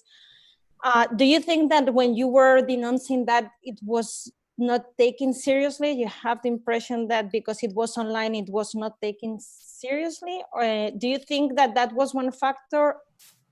Or you also think that it was a factor, the fact that you were a woman? The factor was that, of course, it was because I'm a woman, but it's because I'm me and they know what I do and they know what I write, and they just decided to ignore me. Like recently I was attacked by a person, unknown person in one public place. And when I called police to help me after this attack, and it was also attempt of physical attack, I even gave them a name. I know the name of that person who attacked me. I mean, I know him because he used to be a well-known politician here in Bosnia. The police came, and when they saw it's me, they left. They didn't even take my statement or anything. And I was like really, really afraid. I needed to ask even for a doctor the help after that. Police ignored me. The bigger problem is also that recently I also was stopped by police while I was recording when they were arresting for no reason a couple of migrants. And I was recording that with the intention to report about that. They started harassing me, started threatening to me. They ignored my press card. They told me it's not a relevant document. But the biggest problem came when I tried to call a helpline in Sarajevo that is run by association, Journalist Association. They also refused to help me. And even more, they joined the police in further intimidation. And very soon publicly, it was all over the media that I lied about the attack and that it never happened. And that the police did not ignore what I asked them to do, and that they let me do my job, which was not true. And it was a harassment case in a public place, which is very intimidating. I was surrounded with 5 police officers alone as a woman. It does not feel good, I can tell you. It does not feel ever something like that. Well, I can imagine, or maybe I can't because it has not happened to me, but I can certainly imagine how that might have been difficult for you. So thank you so much for this. I'm going to move to the next panelist, and I'm going to ask Vanya Chalovic-Markovic. Your organization and your work focuses on corruption and organized crime that, well, we all know there are not easy issues to report on. Because of this, you have been the subject of surveillance and also of systematic smear campaigns. So tell us a little bit more about it and how you have actually dealt with it. Well, first I have to tell you that there was part of different kind of bad experiences I had because of my job, which doesn't have to do anything with that I was a woman. I think that male colleagues as well experience various pressures and harassments from the regime, from organized crime groups when they are investigating corruption and organized crime. But there are some specific things which were done to me, in particular because I was a woman, in particular because I live in a very traditional society where role of the woman is usually perceived in a very traditional way. Initially, very briefly, to tell you, I was arrested a couple of times. There were so many cases against me and colleagues in months that we couldn't count them when it comes to penalty procedures. For anything we did publicly, the police was coming there and they were simply initiating the cases, trying to stop us from doing that, but also financially exhaust us. There is no inspection that exist in this country that we were not controlled by, including even sanitarian inspection, which came to our offices because we are providing free assistance to citizens who are reporting corruption to see whether our sanitarian premises are in line with standards, not to mention the work inspection, the tax inspection, or all the inspections. We were investigated by anti-money laundering agency, but most interestingly, we were investigated on 2 occasions by prosecution for revealing information about top-level organized crime figures. Firstly, I was investigated for revealing information about so-called wedding of a very famous guy in Montenegro and further called Safed Kalic, who gathered top-level organized crime figures from the whole region. After that, the police not only started interrogating us, but they basically publicly informed the organized crime bosses who was the one who revealed the information that they were having a party together with deputy head of director of the intelligence at the time. They directly put a target on us. They were questioning us on several occasions. From their questions, we realized that they were actually monitoring our internet communication. We went to the court, and you can imagine in a captured state how sloppy they were, how stupid they were doing that job when we managed to prove even in front of our courts that they actually used international cooperation with the United States to find out who posted the video showing all that, and that then they illegally surveilled our internet communication. No one was held accountable. I was also under investigation, which I don't know how long it lasted, and I don't know which tools they used, when I revealed information about Branislav Mićunović, one of the famous organized crime bosses in Montenegro, also wanted in Italy, also in the case in Switzerland for laundering and Ranghetta's money from cigarette smuggling. So when I revealed the information that suddenly Mr. Mićunović has psychological problems officially, there are medical records which are showing that he has psychological problems remembering the past, even though he should be sent to Italy, and that medical document was issued by the company which is owned by Mr. Mićunović, and where I said that I doubt that I believe that is the case, and especially because these documents were in English. I said that I believe that he's preparing his way out of the case from Italy and in Switzerland. I was investigated by the prosecution for violating his privacy, even though in our law, if you are violating someone's privacy, that person should be having the case against you. But that's nothing. That's nothing compared to what happened later. And what happened to me as a woman. After all these cases, we engaged in monitoring the elections and monitoring money in the elections. We revealed a number of cases, how the government was misusing public funds in order to buy votes, in order to pressure citizens, to give them or take away their jobs, etc.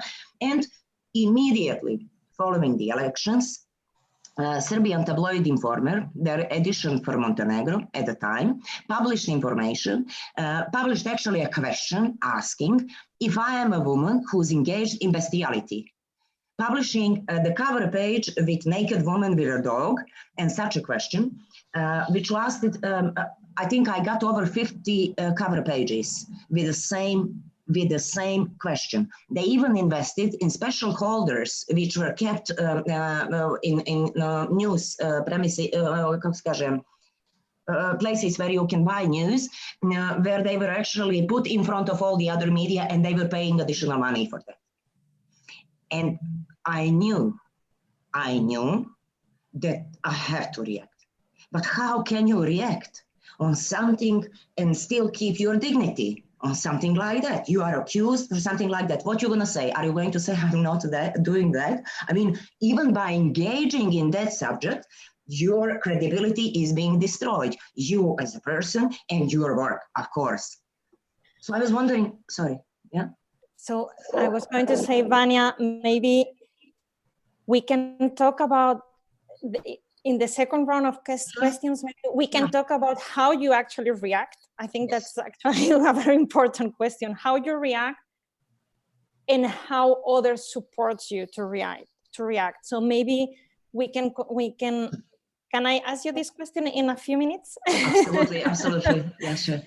Thank you so much, Vania. So I'm going to move to Gentiana Begoli Pustina.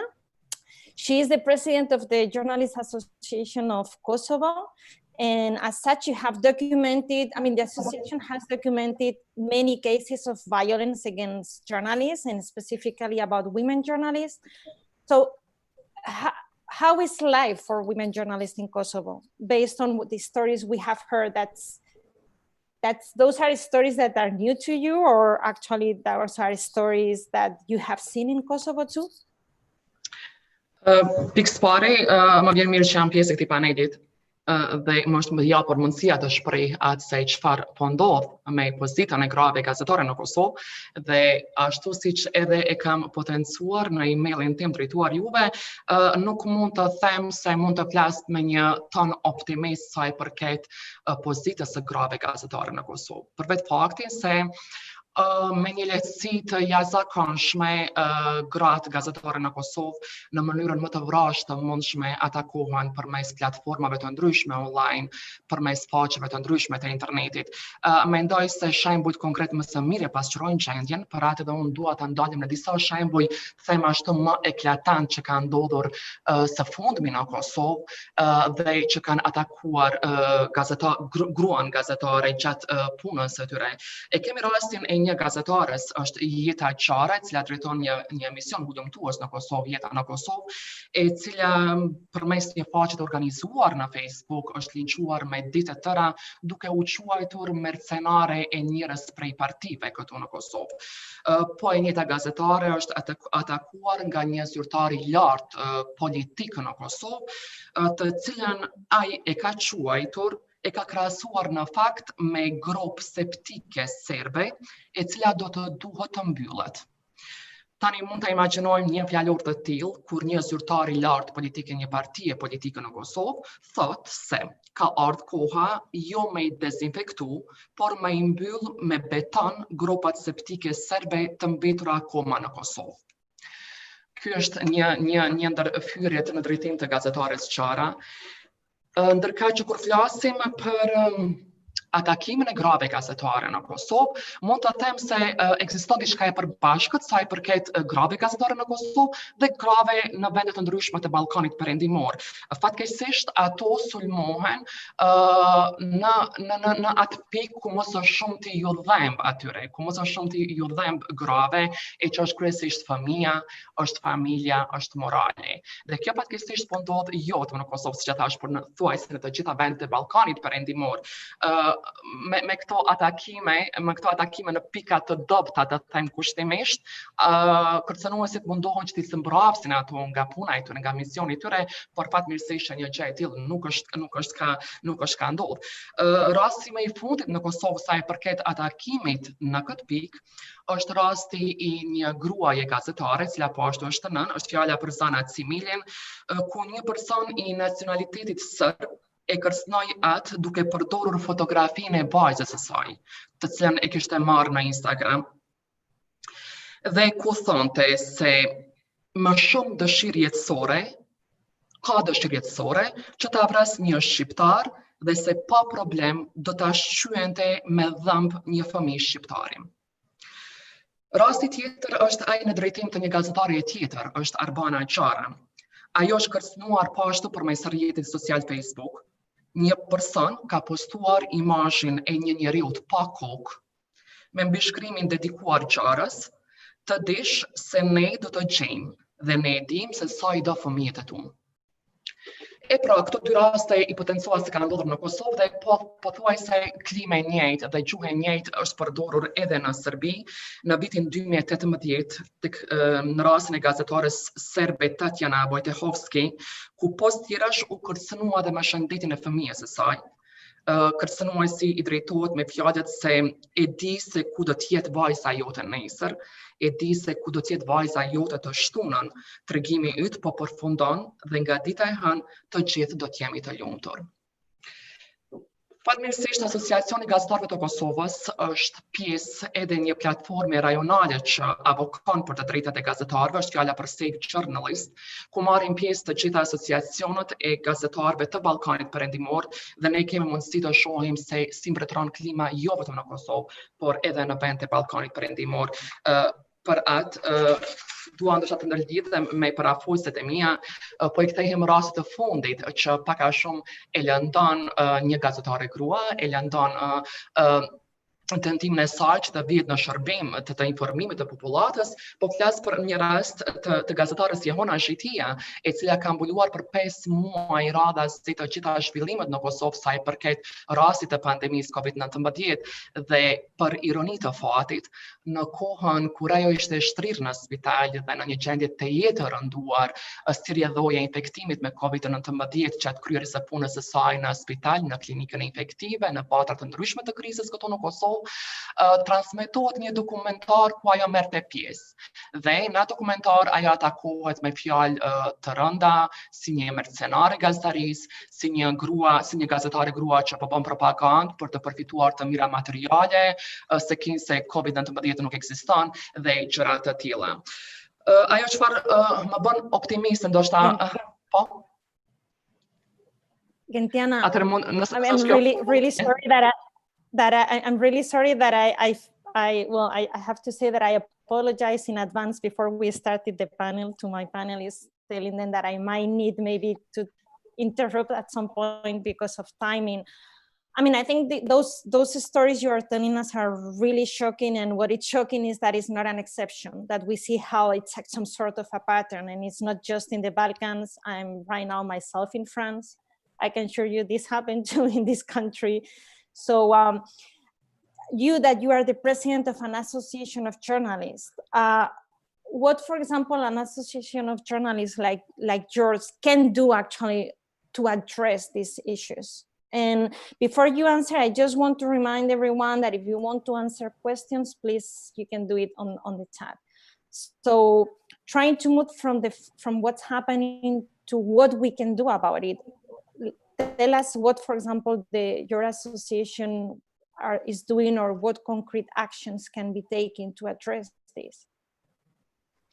Ashtu, siç e thash edhe më herët, Asociacioni Gazetarëve të Kosovës është edhe pjesë e platformës rajonale Save Journalist dhe në raste të tilla ne jo vetëm që reagojmë dhe kërkojmë llogaritë drejt për drejt tek organet relevante si asociacion, mirëpo jemi të unifikuar edhe si platformë unik, të unifikuar si platformë e njëjtë, unik në kërkimin e drejtësisë dhe zbardhjen e rastit tek të gjitha organet relevante. Po ashtu kemi fatin që si Asociacioni Gazetarëve të Kosovës të kemi një mbështetje të jashtëzakonshme nga OSBE-ja në Kosovë, nga UN Women në Kosovë, nga UN Kosovo Team, dhe si rrjedhoi e tërë kësaj mbështetje ne po mundohemi që në fakt ta fuqizojmë pozitën e gruas në media, sepse fatkeqësisht përkundër se vitin e kaluar janë ndarë më shumë se 20 çmime për historitë më të mira të gazetarisë, historitë më të mira vjetore, 20 prej tyre i kanë marrë gazetarët gra dhe vetëm 2 prej tyre i kanë marrë gazetarët burra.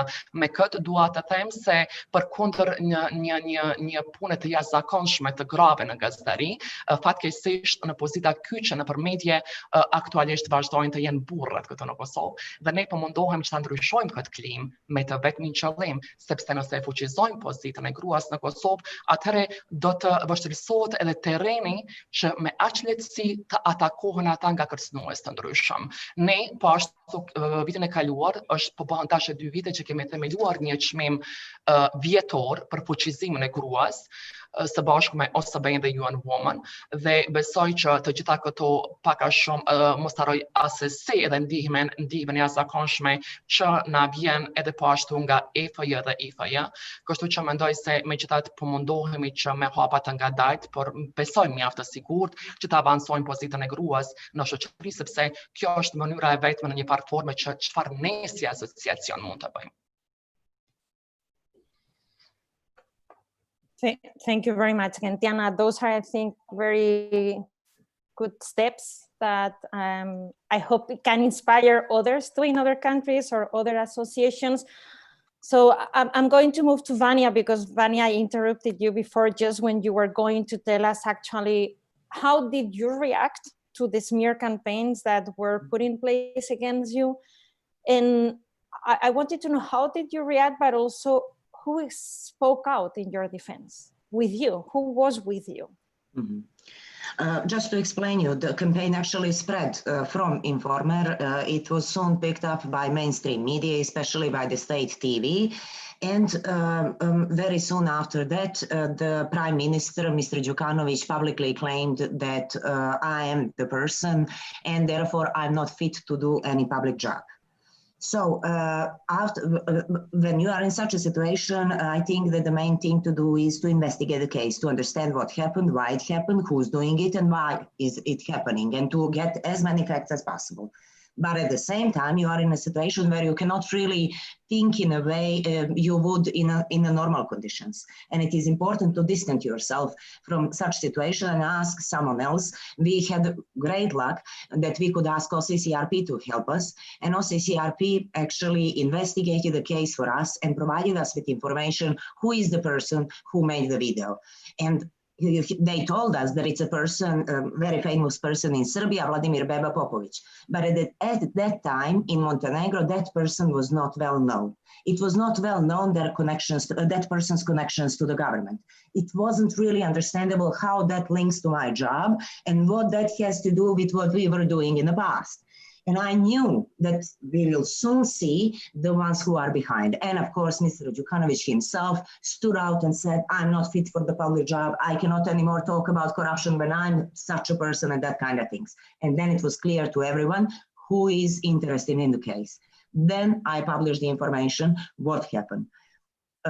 What was really of crucial importance was reaction of the society, was reaction of other NGOs, of journalists, a reaction of any kind of independent people.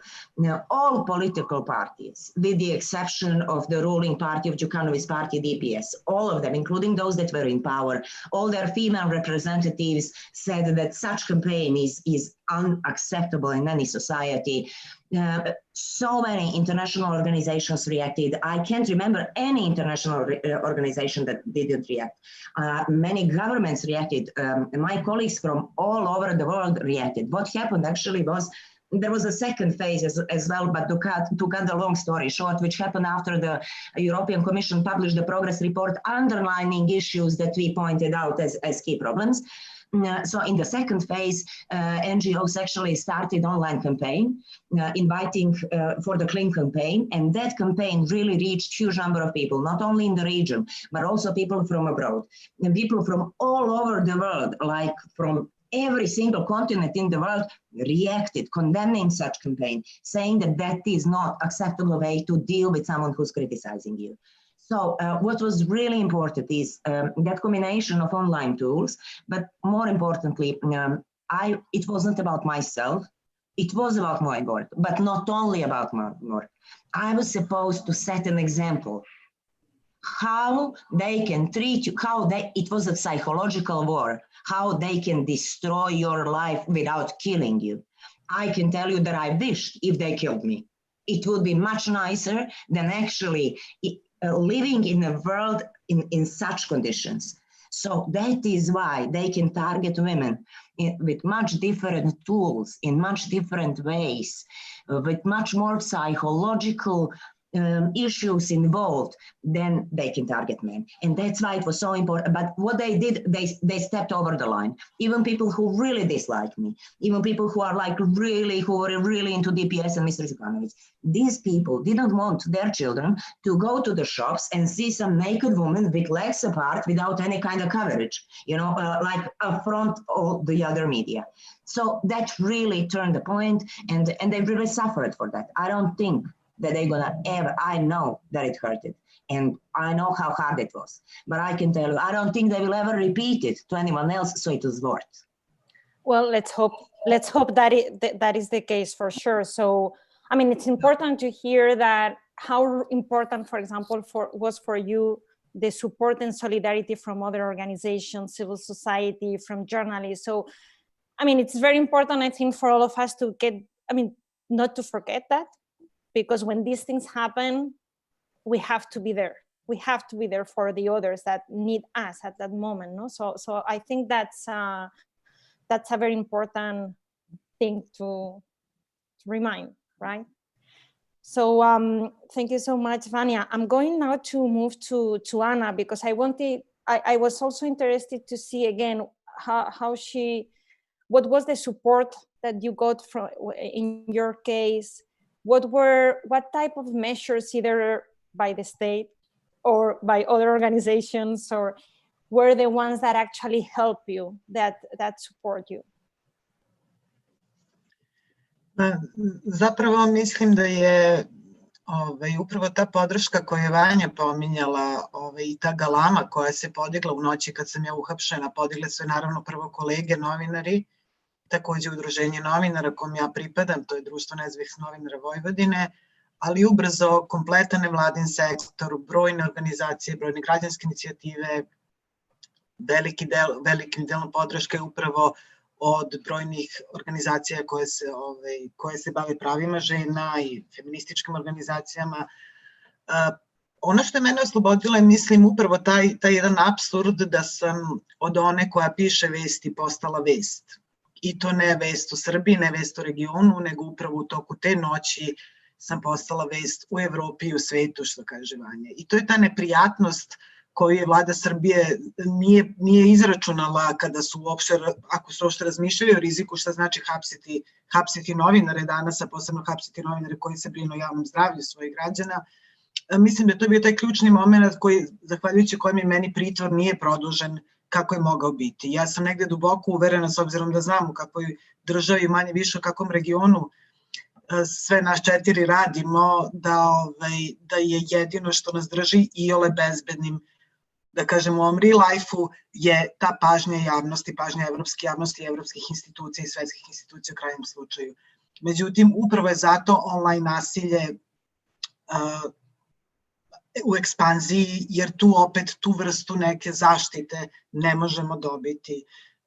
Ja sam zaista me potresla koliko god sam upoznata sa Vanjinim slučajem, ali taj metod diskreditacije na svaki mogući način i nebiranje sredstava, ja sam opet bila u drugoj krajnosti dovedena, a to je da protiv mene i rečeno mi da sam jedini novinar u svetu, sudeći po istraživanjima Reportera bez granica, protiv koje je uplaćen oglas na Google Playu, gde je svačije dete koje se igralo tih dana još uvek na bilo kojoj igrici popularnoj koju imate na Google Playu ili ne znam, možete na YouTube da pustite pesmu, iskače vam moj lik, moje ime i prezime sa tim natpisima da sam mrzitelj Srbije, da sam izdajnik, da sam strani plaćenik. Znate, upravo to stvara tu ogromnu atmosferu mržnje, gde odjednom se vi susrećete sa stotinama hiljada ljudi koji vas u životu nisu videli, koji pre toga nisu čuli za vas, čuli su možda za neki tekst ili nešto, koji vas najotvorenije mrze, koji vam zaista žele da se zarazite koronom, da se vaše dete zarazi koronom pa da nema respiratora za njega. Da ne pričam naravno o seksističkim uredama, bilo je oni kojima sam lepa pa su mi nudili šta bi mi sve radili, ili oni kojima sam jako ružna pa je komentarisan moj izgled, ali to je nešto što me možda najmanje doticalo, ali znate šta, sve suma sumarum kad vi živite u jednoj takvoj atmosferi mesecima, sve vas dotiče. Ja sam recimo na to odreagovala tako što je meni štitna žlezda nastradala ovih par meseci. Isključila sam se, pokušala sam zaštitim svoju porodicu, tako što sam se isključila sa svih mreža, sa svih medija. Jednostavno sam se ja izolovala i nastavila da radim svoj posao, pravići se kao da ništa nije bilo i nadajući se da će se prosto izdivljati i da će ih proći. Malo sam pogrešila u tome, ali ok. Thank you, Anna. Certainly, I guess that we probably need measures, concrete measures from how the police attend these cases, how the state fulfill its duty to protect journalists, or how civil society organizations or media can support, or how our, own media outlets have also the obligation to provide some support, etc. But I think because where you were talking in anyway, where others were talking, I think there is also something that goes even beyond is we really need more education on gender equality, and we need societies where, I mean, someone is not going to use those type of comments against women just because they are women. So I think there is also a lot to do just in general in terms of education, of course. I want to move to Nijara because I wanted to know, Nijara, also how you dealt with the situation you were telling us before. I believe you are the only one in this panel that is a freelance journalist. So in that regard, you don't have an organization, you don't work for an organization that might be a structure that supports you in the first place, or a media. You are by yourself. So in your case, is there any actor that you expected to support you and did not, but also who actually did care for you? I have to say I cooperate a lot. I'm a regional editor for Kosovo 2.0 as freelance, and they do support me in any possible way that they can do that from the distance. Also, if I can just add to this what you said, that we need education. No, we need to fuck patriarchy. That's the thing that we have to do all together, because all that is happening to us, that's patriarchy. And that's how they do it. However, I will be free that to say that in Bosnia, this country is very divided, and it's very different. Unfortunately, these divisions and the very strange post-genocide life in one country kills solidarity, among other things. So we do suffer from the lack of solidarity. We do suffer of non-functional associations that are working with the journalists, or should be. We do suffer from the lack of interest coming from different international organizations when it comes in general to the issues related to human rights. So at the moment in Bosnia and Herzegovina, there is no even one organization working with human rights, which is absurd, I have to say. But also, I did got support from a number of international organizations, including OSCE, in several occasions, a couple of organizations which are outside of Bosnia, of course, from colleagues and friends. But what is absurd that I am targeted, and I was targeted not only by the local politicians or a local different interest group, or just the people who in some way want to express that they do not support what I do, but I was the target of the high-ranking international diplomat in Bosnia and Herzegovina, which is head of the International Organization for Migration. And I'm targeted by this organization, which do not allow me to work, which do not permit me to enter camps they are running in Bosnia and Herzegovina, where refugees and migrants are living. But even more, the head of the Western Balkans IOM took the liberty to use social networks, his private social networks, to intimidate me and to question my credibility. That was the situation when nobody helped me. I asked for help from different international organizations. I asked for help from anybody. Everybody stayed quiet. Even more off record, some people told me, but you know, he's a high-ranking diplomat. And that is absurd, because I cannot work what I'm working because IOM do not allow me to do that. They are sending open letters to the media who are writing with me or publishing interviews with me about me, saying that I am not credible. I have these emails. I confronted them with the emails. They told me it's not true, we didn't send the email. I have their name.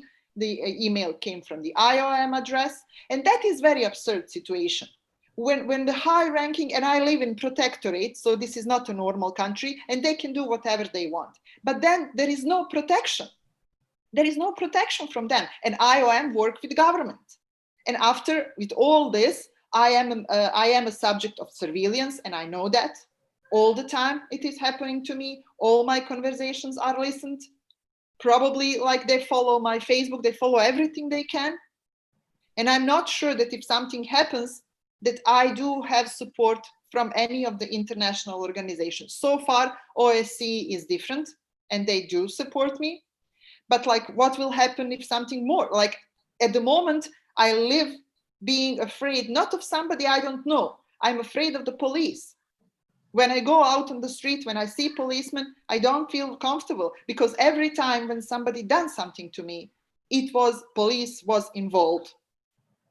And that's scary, I have to tell you, because who will I ask for protection? There is no association, there is no syndicate, there are no human rights organizations. There are part of the international organizations who are part of these attacks on me as a journalist. So who should I turn to? I have to find help outside of Bosnia and Herzegovina or to leave the country. Yeah, we certainly need to find ways to get the support first inside, right? Or the country where we are. So I hope among all the listeners we have today, that so many of them are part of governments. It seems that there is an area of work where there is a lot of strength to do, which is, I don't know, capacity building on the police side, investigations, how police actually, what is the relationship between the police and journalists, how to understand that they have to respect the role of journalism, human rights, etc., how to investigate certain cases of attacks or online harassment. So there is really a lot to do in that area. I just wanted to say that we have 10 minutes more. I have not given the floor to questions and answers just because there is none so far. Please don't be shy. I'm sure there has to be questions. I'm sure you are listening to this and something is crossing your mind because it's just too much. So, and I'm sure you have some questions. So please don't be shy. So far, I don't have any. That's why I have not given the floor. But if you have some questions, please do so. We still have 10 minutes. So I'm going to ask a question. Meanwhile, I'm going to continue to ask questions myself.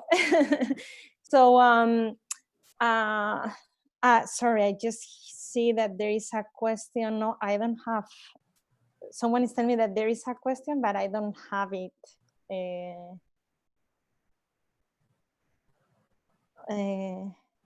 Okay. Well, I'm going to move to this one. Before this question, I just wanted to ask you, you can just answer very briefly, yes or no, but to all of you, there are some studies that show that women journalists in particular, because of the type of attacks they receive, or this online harassment and attacks against you, your family, your children, and how vicious those attacks are, right? There are studies that say that at least 1/3 of women journalists have thought about quitting their jobs because of that. Just like a quick question, like, has that thought ever crossed your mind? Vanya? Of course, it crosses your mind, especially because I was offered the scholarship, I was offered the job in other countries. Of course, it crosses your mind, but there is a question you have to answer to yourself honestly. Can you really live with that? Yeah. Would you regret? I knew that I would regret. I knew that I would be ashamed of myself for not fighting. I knew that, and I always remember, I have to tell you, I always remember a colleague who I met, who lives and works in Africa, who I met on international study visit, and who left his country without them knowing that he's with me in the US, for example. He was risking everything. He was risking torture. He was risking a death penalty. He was risking his child being killed. He was studying in England, in London, a London School of Economics, just like his wife. When I asked him, why did you go back? He said, someone has to fight. And if he can fight, we all can fight, and we have to fight, because someone has to fight. And that's now us. It's life, you know. I'm not saying... Sorry, Vanya, I have... I'm not saying that you cannot choose your private life, you know, and life of your children above all. But the main question, you have to be sincere with yourself. Can you live with that? Yeah.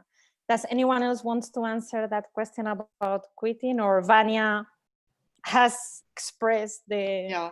If share thought. If I may just add to this, what Vanya said in a very brilliant way, I have to say. But like many of us in this group, I became journalist during the war. When you become journalist in this kind of conditions, or life in Serbia or Montenegro and Kosovo, there is no quit. I mean, that's what I like from the very first step I made in the journalism. That was it. And I was 100% aware. And even more, I lived in Sarajevo under the siege. So like, I don't know like what to quit after I survived that. So yeah, we choose this and we have to fight. Maybe we don't have to, but obviously we want to. Yeah, exactly. Thank you so much, Nijara. I'm going to move to, the questions and answers because we have one. So, and we have 5 minutes. So I think I have at least to give the floor to this question that we received, and is that they wanted to know if in any of your countries, is there any dialogue among different actors, a multi-stakeholder dialogue about online harassment of female journalists if that type of dialogue is taking place in your countries, there is a conversation about that. I'm sorry, I have to ask to be very brief in the answer. We have 5 minutes. Do you want to answer to that? Or yes, there is a dialogue, or not that you are aware? Or Gentiana, Gentiana, you wanted to say something. Po, me qenë se lidhe drejt për drejt me temin dhe është pikrisht shumë ndërlidhur me pak me këtë që po zhvillohet sot. Është planifikuar që më njëherë pas 2 muajsh Asociacioni i Gazetarëve të Kosovës së Bashku me OSB-n pikrisht ta shtjellojnë këtë temë, gjuha e urrëtijes në drejtim të grave gazetare dhe po ditë do të ndahet çmimi vjetor, siç e thash edhe më herët, për fuqizimin e pozitës së gruas në Kosovë. Dhe besoj që kjo temë është një prej temave që thuaj se çdo vit merr pjesë në për konferenca dhe kryqëza të ndryshme, ndoshta edhe për faktin që kësaj radhe një gazetare grua e udhëheq Asociacionin e Gazetarëve të Kosovës dhe pa diskutim si grua, si nënë e 2 fëmijëve janë paksa më i ndjeshme sa i përket këtyre diskriminimeve që janë mjaft shumë të theksuara dhe mjaft shumë të ashpra sa i përket vendit tonë populacionit një. Thank you. Ana, you wanted to say something? Da, ja moram da podsjetim da ja živim u Srbiji gde je jedan od ministara, uopšte politički establishment se ponaša prema medijima, posebno prema ženama u medijima, krajnje seksistički. Moram podsjetiti na ispad jednog od ministara Srbije koji je koleginici tokom davanja izjave, u momentu ona je klečala kako ne bi smetala ostalim kolegama i držala mikrofon da bi uzela izjavu, i njegova čuvena izjava da voli novinarke koje kleče. Dakle, to je narativ koji u Srbiji vi čujete od samog vrha vlasti, od ljudi koji predstavljaju navodno ovaj narod. Tako da sve dok oni ne prestanu sa takvim narativom, dok sve oni ne shvate da se to prosto ne sme i da je to neprihvatljivo, da je to, možda je to bio neki pokušaj lošeg humora, kako sam pokušao opravdati kasnije, nebitno, prosto nema opravdanja, to se ne sme ni pokušavati, ali samim tim onda nije čudno zašto javno smatra da je sasvim prihvatljivo obraćati se novinarkama tako i doživljavati ih tako. Tako da bojim se da je taj problem što se tiče Srbije i dalje neprepoznat od strane vlasti.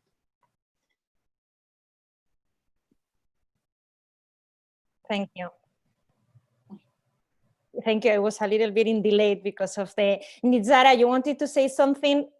Very briefly. I'm sorry about the time, but it's 57. No, very briefly. I think in Bosnia, there are ongoing conferences financed by different international organizations, but this is not the issue that you can resolve at the conference. This is not the issue that you take people outside to some kind of resort and then you talk there, like after the good meal and in a hotel where there is a pool. This is issue where you have to fight against it and you have to punish people for doing that. And these people are most often coming from the position of power, so from top down. Like what to do in my case, to take me to hotel where I can swim a little bit and have a good lunch, and then I will come back and the police will do whatever they want to me. No, that's not the solution. We need something much stronger, and we need very clear messages and not conferences and workshops to talk about these issues. Gentiana wanted, to intervene.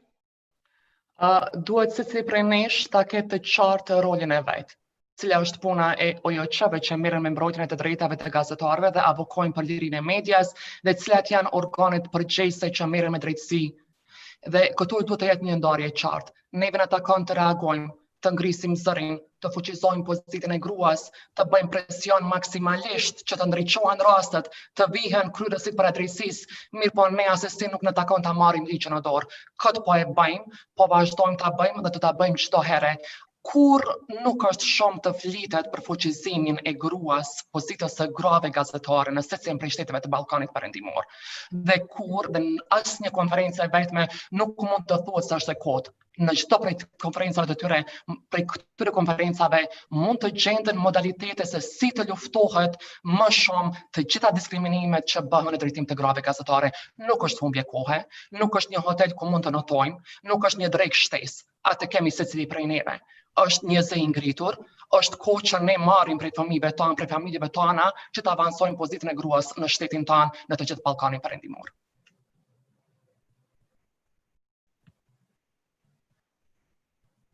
So I have to say that all of a sudden at 12:59 I get 3 or 4 questions, but unfortunately the panel is ending, so I hope that, well, I would have received the questions before. I'm trying to read them to see at least if I can make a final question to everyone that will somewhat represent the combination of all of these, of all of the questions that I have just received. And so I think a nice way to end, and I think somewhat my answer some of the questions that now I have received, is that if you can give us, from your perspective and your experience and your knowledge, we have here among us today, we have civil society organizations listening to us, journalists, but we have many members of government that are right now listening to you. So what would be the one recommendation that you would give to these members of government that are listening now, something that you think should be addressed for this violence against women journalists to stop? So I can give the floor to, you can raise your hand, so if you want to be the first. Anna, go for it. Ja apelujem da ne samo na vladu, nego na sve, da moraju da shvate da ne postoji razlika između online nasilja i nasilja u realnom životu. Ukoliko postoji, ta razlika je samo gora po žrtvu, jer kada ste žrtva online nasilja, šanse da se odbranite su vam skoro nikakve. Prosto je nefer borba.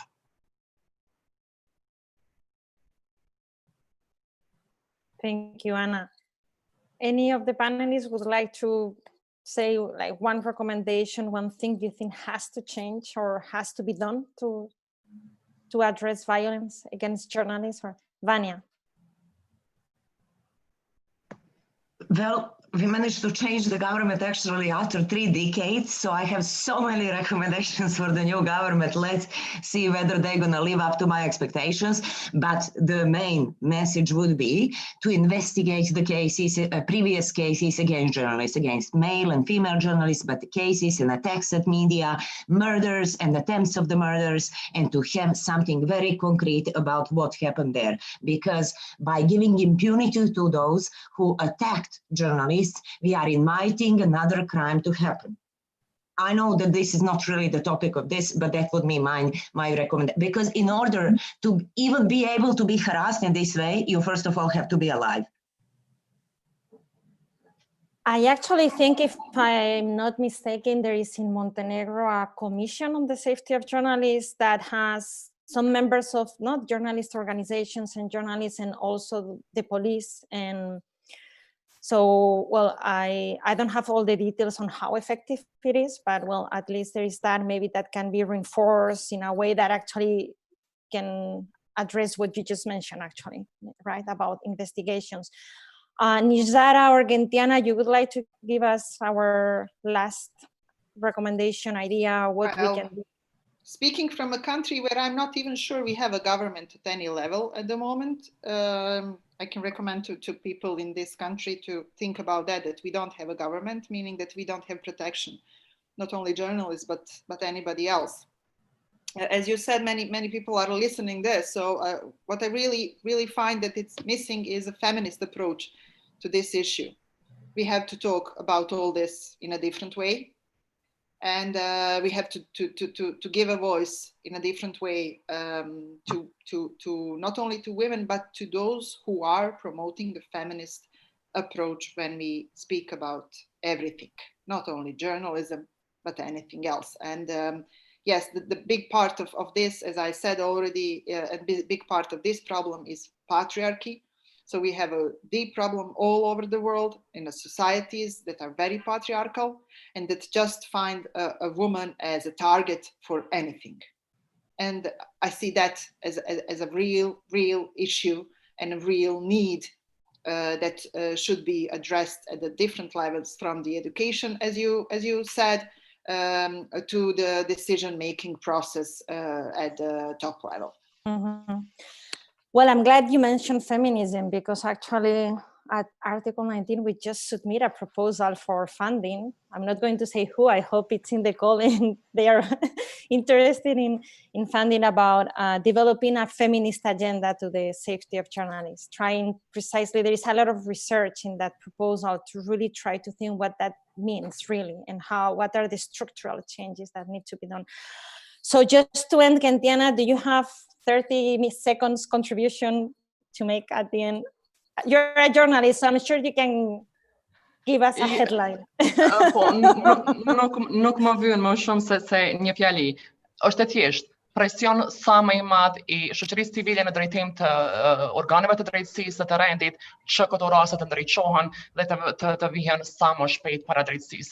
Është kjo formë e vetme dhe pjesa janë e shoqërisë civile, gazetarëve, që të sensibilizojmë sa më shumë, të ngrisim zërin që këto raste mos të mbesin në heshtje dhe të reagojmë vetëm ditën kur ndodhin, por të përcjellen dhe të updatehen në vazhdimsi derisa e marrin kërcënuesit dënimin e merituar.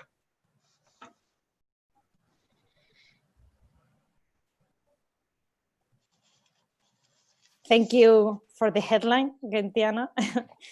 And well, we are now 6 minutes after the end of the panel. It's true that I got a WhatsApp from the organizers that I could take a few minutes more. So that's why I was kind of giving you a few minutes more. So just to close, what I wanted to say is that for any of you, if you are interested in getting more ideas on actions that can be taken by either state or non-state actors on how to address the safety of women journalists, I'd like to invite you to read a research guide that I have authored for the OSCE together with 3 colleagues. On the website of this conference, you can find, you can have access to the first 3 chapters, which is recommendations, well, proposed actions and ideas for the executive, the judiciary, and the law enforcement. But the resource guide has 10 chapters. Each chapter provides ideas and also examples on things that have worked or more or less worked to provide inspiration on how either state or non-state actors can address these issues. So the entire resource guide will be published soon, I think around October. So I will make sure you are all aware, and I hope it's going to help. That's the idea. And anyway, if there are some things that once you see it, if there are things that you think are not included in the issue, you are welcome to let us know, and we can certainly try to address that. So I'm going to end just by saying that, reminding, that something that has been repeated so many times during this conference, that sometimes it sounds like just a sentence that we listen all the time, but that I want to say it anyway because it's really relevant, and is that journalism is crucial for participatory societies. It's crucial for democracy. And journalists should not be asked to do their jobs at all costs. They shouldn't. So all of us here today, and we have our part of responsibility to ensure the safety of journalists. This morning, our keynote speaker, Guy Berger, was saying that journalism is a public good.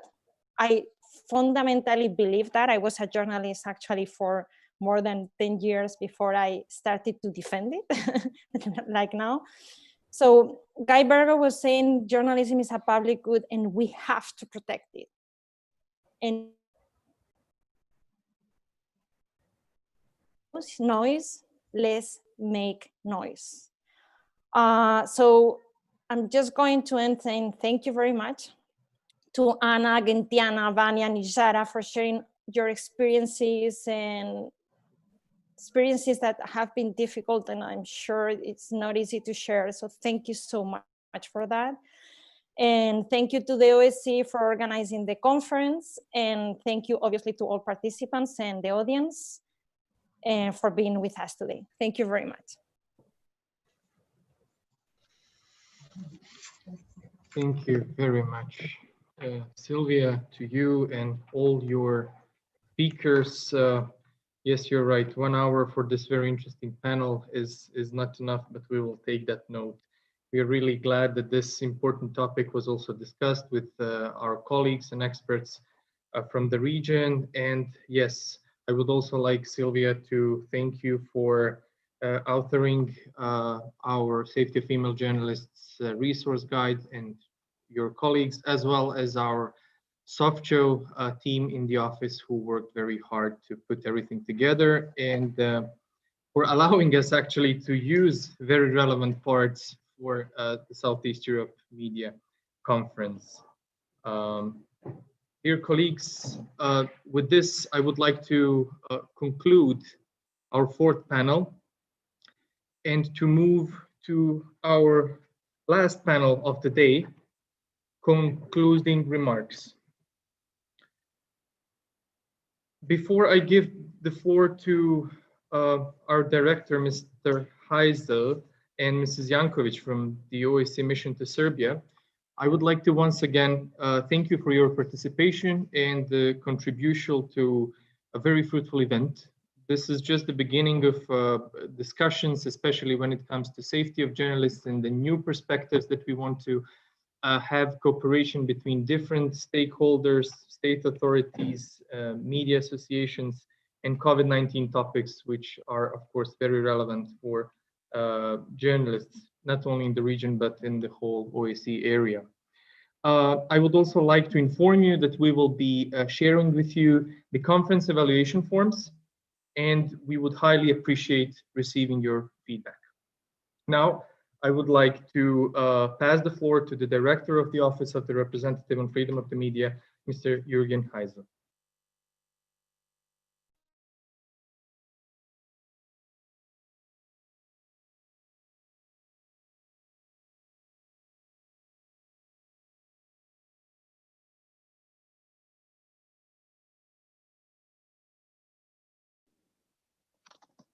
Thank you very much, Adis, and thank you for guiding us through the discussions of the last 2 days.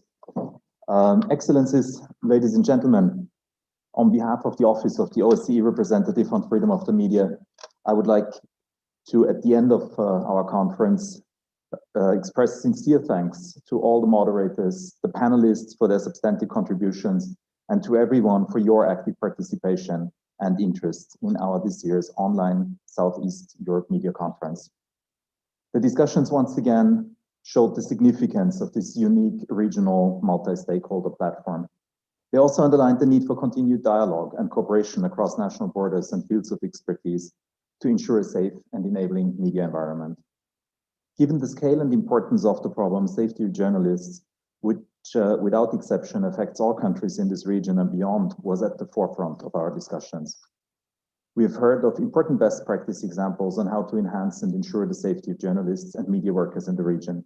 We are hopeful that your proposals will provide the foundation on which further partnerships and strength can be built and strengthen existing initiatives in the area.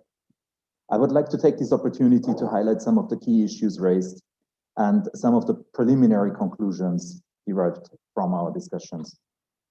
The first panel of our conference highlighted the need for increased levels of transparency when it comes to work of the police and the prosecutors' offices on media freedom related issues.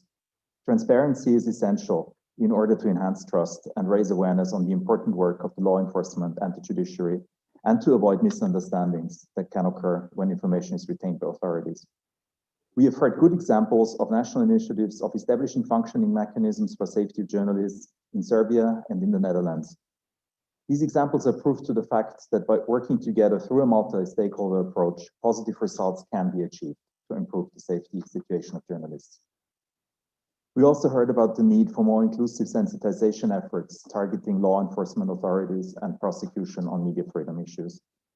While we see well-crafted legal frameworks in the region, there is a need to harmonize the implementation of related media laws by the competent public institutions and to ensure that all aspects of safety of journalists are covered in the national legal frameworks in order to reinforce the legal environment for the media in the region.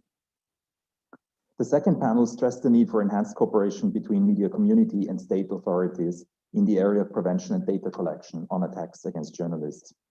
The online sphere has increased the level of threats against journalists, which are both implicit and explicit in nature and often resulting in both self-censorship and silencing. Dialogue and cooperation are key to achieving possible changes to secure that prevention and protection mechanisms are implemented and enhanced. While political will exists to pursue the implementation of the legal frameworks, we also need to bring cooperation among the media community, law enforcement, and the judiciary to a higher level. Our third session on the impact of the COVID-19 pandemic on media freedom emphasized the indispensable role of the media in times of crisis. We have heard about the various restrictions adopted across the region in response to COVID-19, which proved detrimental to the work of journalists and the overall survival of free, pluralistic, and independent media. With the imposition of COVID-19 related measures and lockdowns, journalists faced increased attacks and detention for reporting on the pandemic. Journalists should not be attacked and threatened for reporting on issues of public interest and must be supported in continuing their important work. There's also a need for greater financial support to the media sector to be able to ensure its independence and provide us with the plurality of voices. Another point emphasized was the need for improved use of self-regulation as an important instrument to ensure free and independent media. In the fourth panel, we've repeatedly heard about the specific challenges and attacks women journalists face when doing their jobs, ranging from threats of sexual violence, intimidation, and violence to gender discrimination. These additional burdens on women journalists pose a serious threat to media freedom and freedom of expression, as well as to their physical and psychological well-being. Gender equality was stressed as an important factor to improving the situation for women journalists, while it is equally important to increase the understanding among a broad range of actors on the specific challenges faced by women journalists. Coming to the end, I would like to thank our colleagues in the mission to Serbia for all their work in organizing this conference and all the OSCE field operations in the Southeast Europe region, which helped to pull together the broad expertise that we saw in this conference.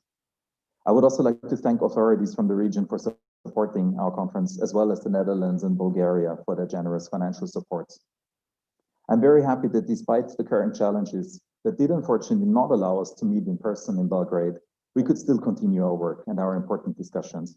This was possible thanks to the support of our OSCE ICT team and our excellent interpreters. Last but not least, particular thanks go to my entire team here in Vienna for their hard work and professionalism that ensured the smooth running of this conference from the start to the end. The Office of the Representative on Freedom of the Media stands ready to continue our cooperation in strengthening media freedom and freedom of expression throughout the region with all of you. I hope that we will soon have the chance to meet in person again. Until then, let me wish you all the best. Stay safe and healthy.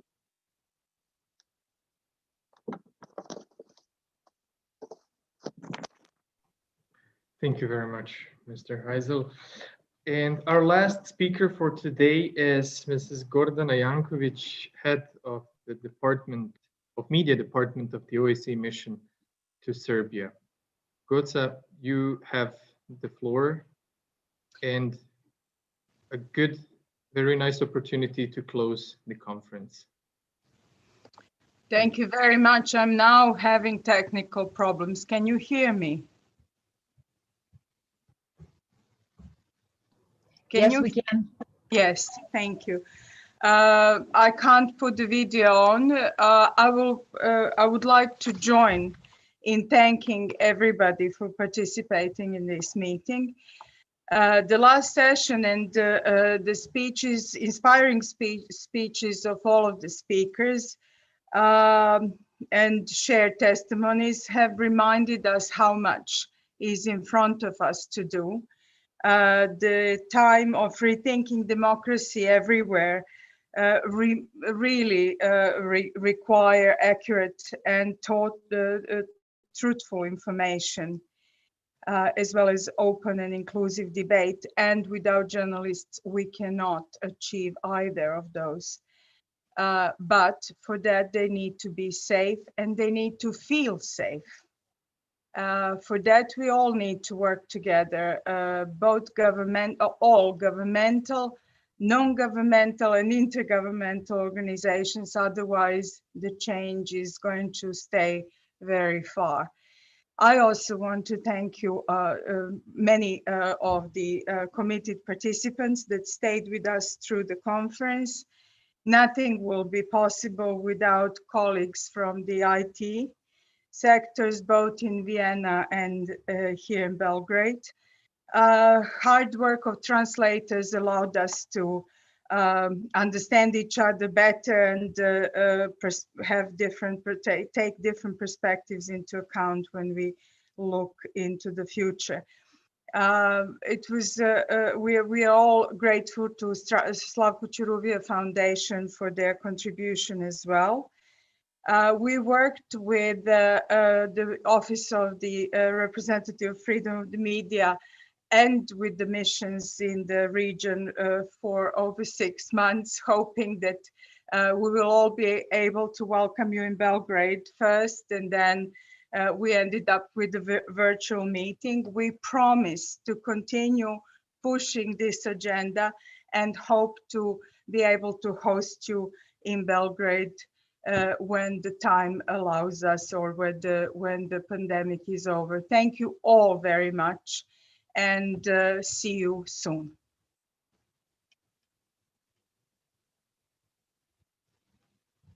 I would like to close the meeting now. Sorry for the technical problems at the end, but that's it. Thank you all. Goodbye.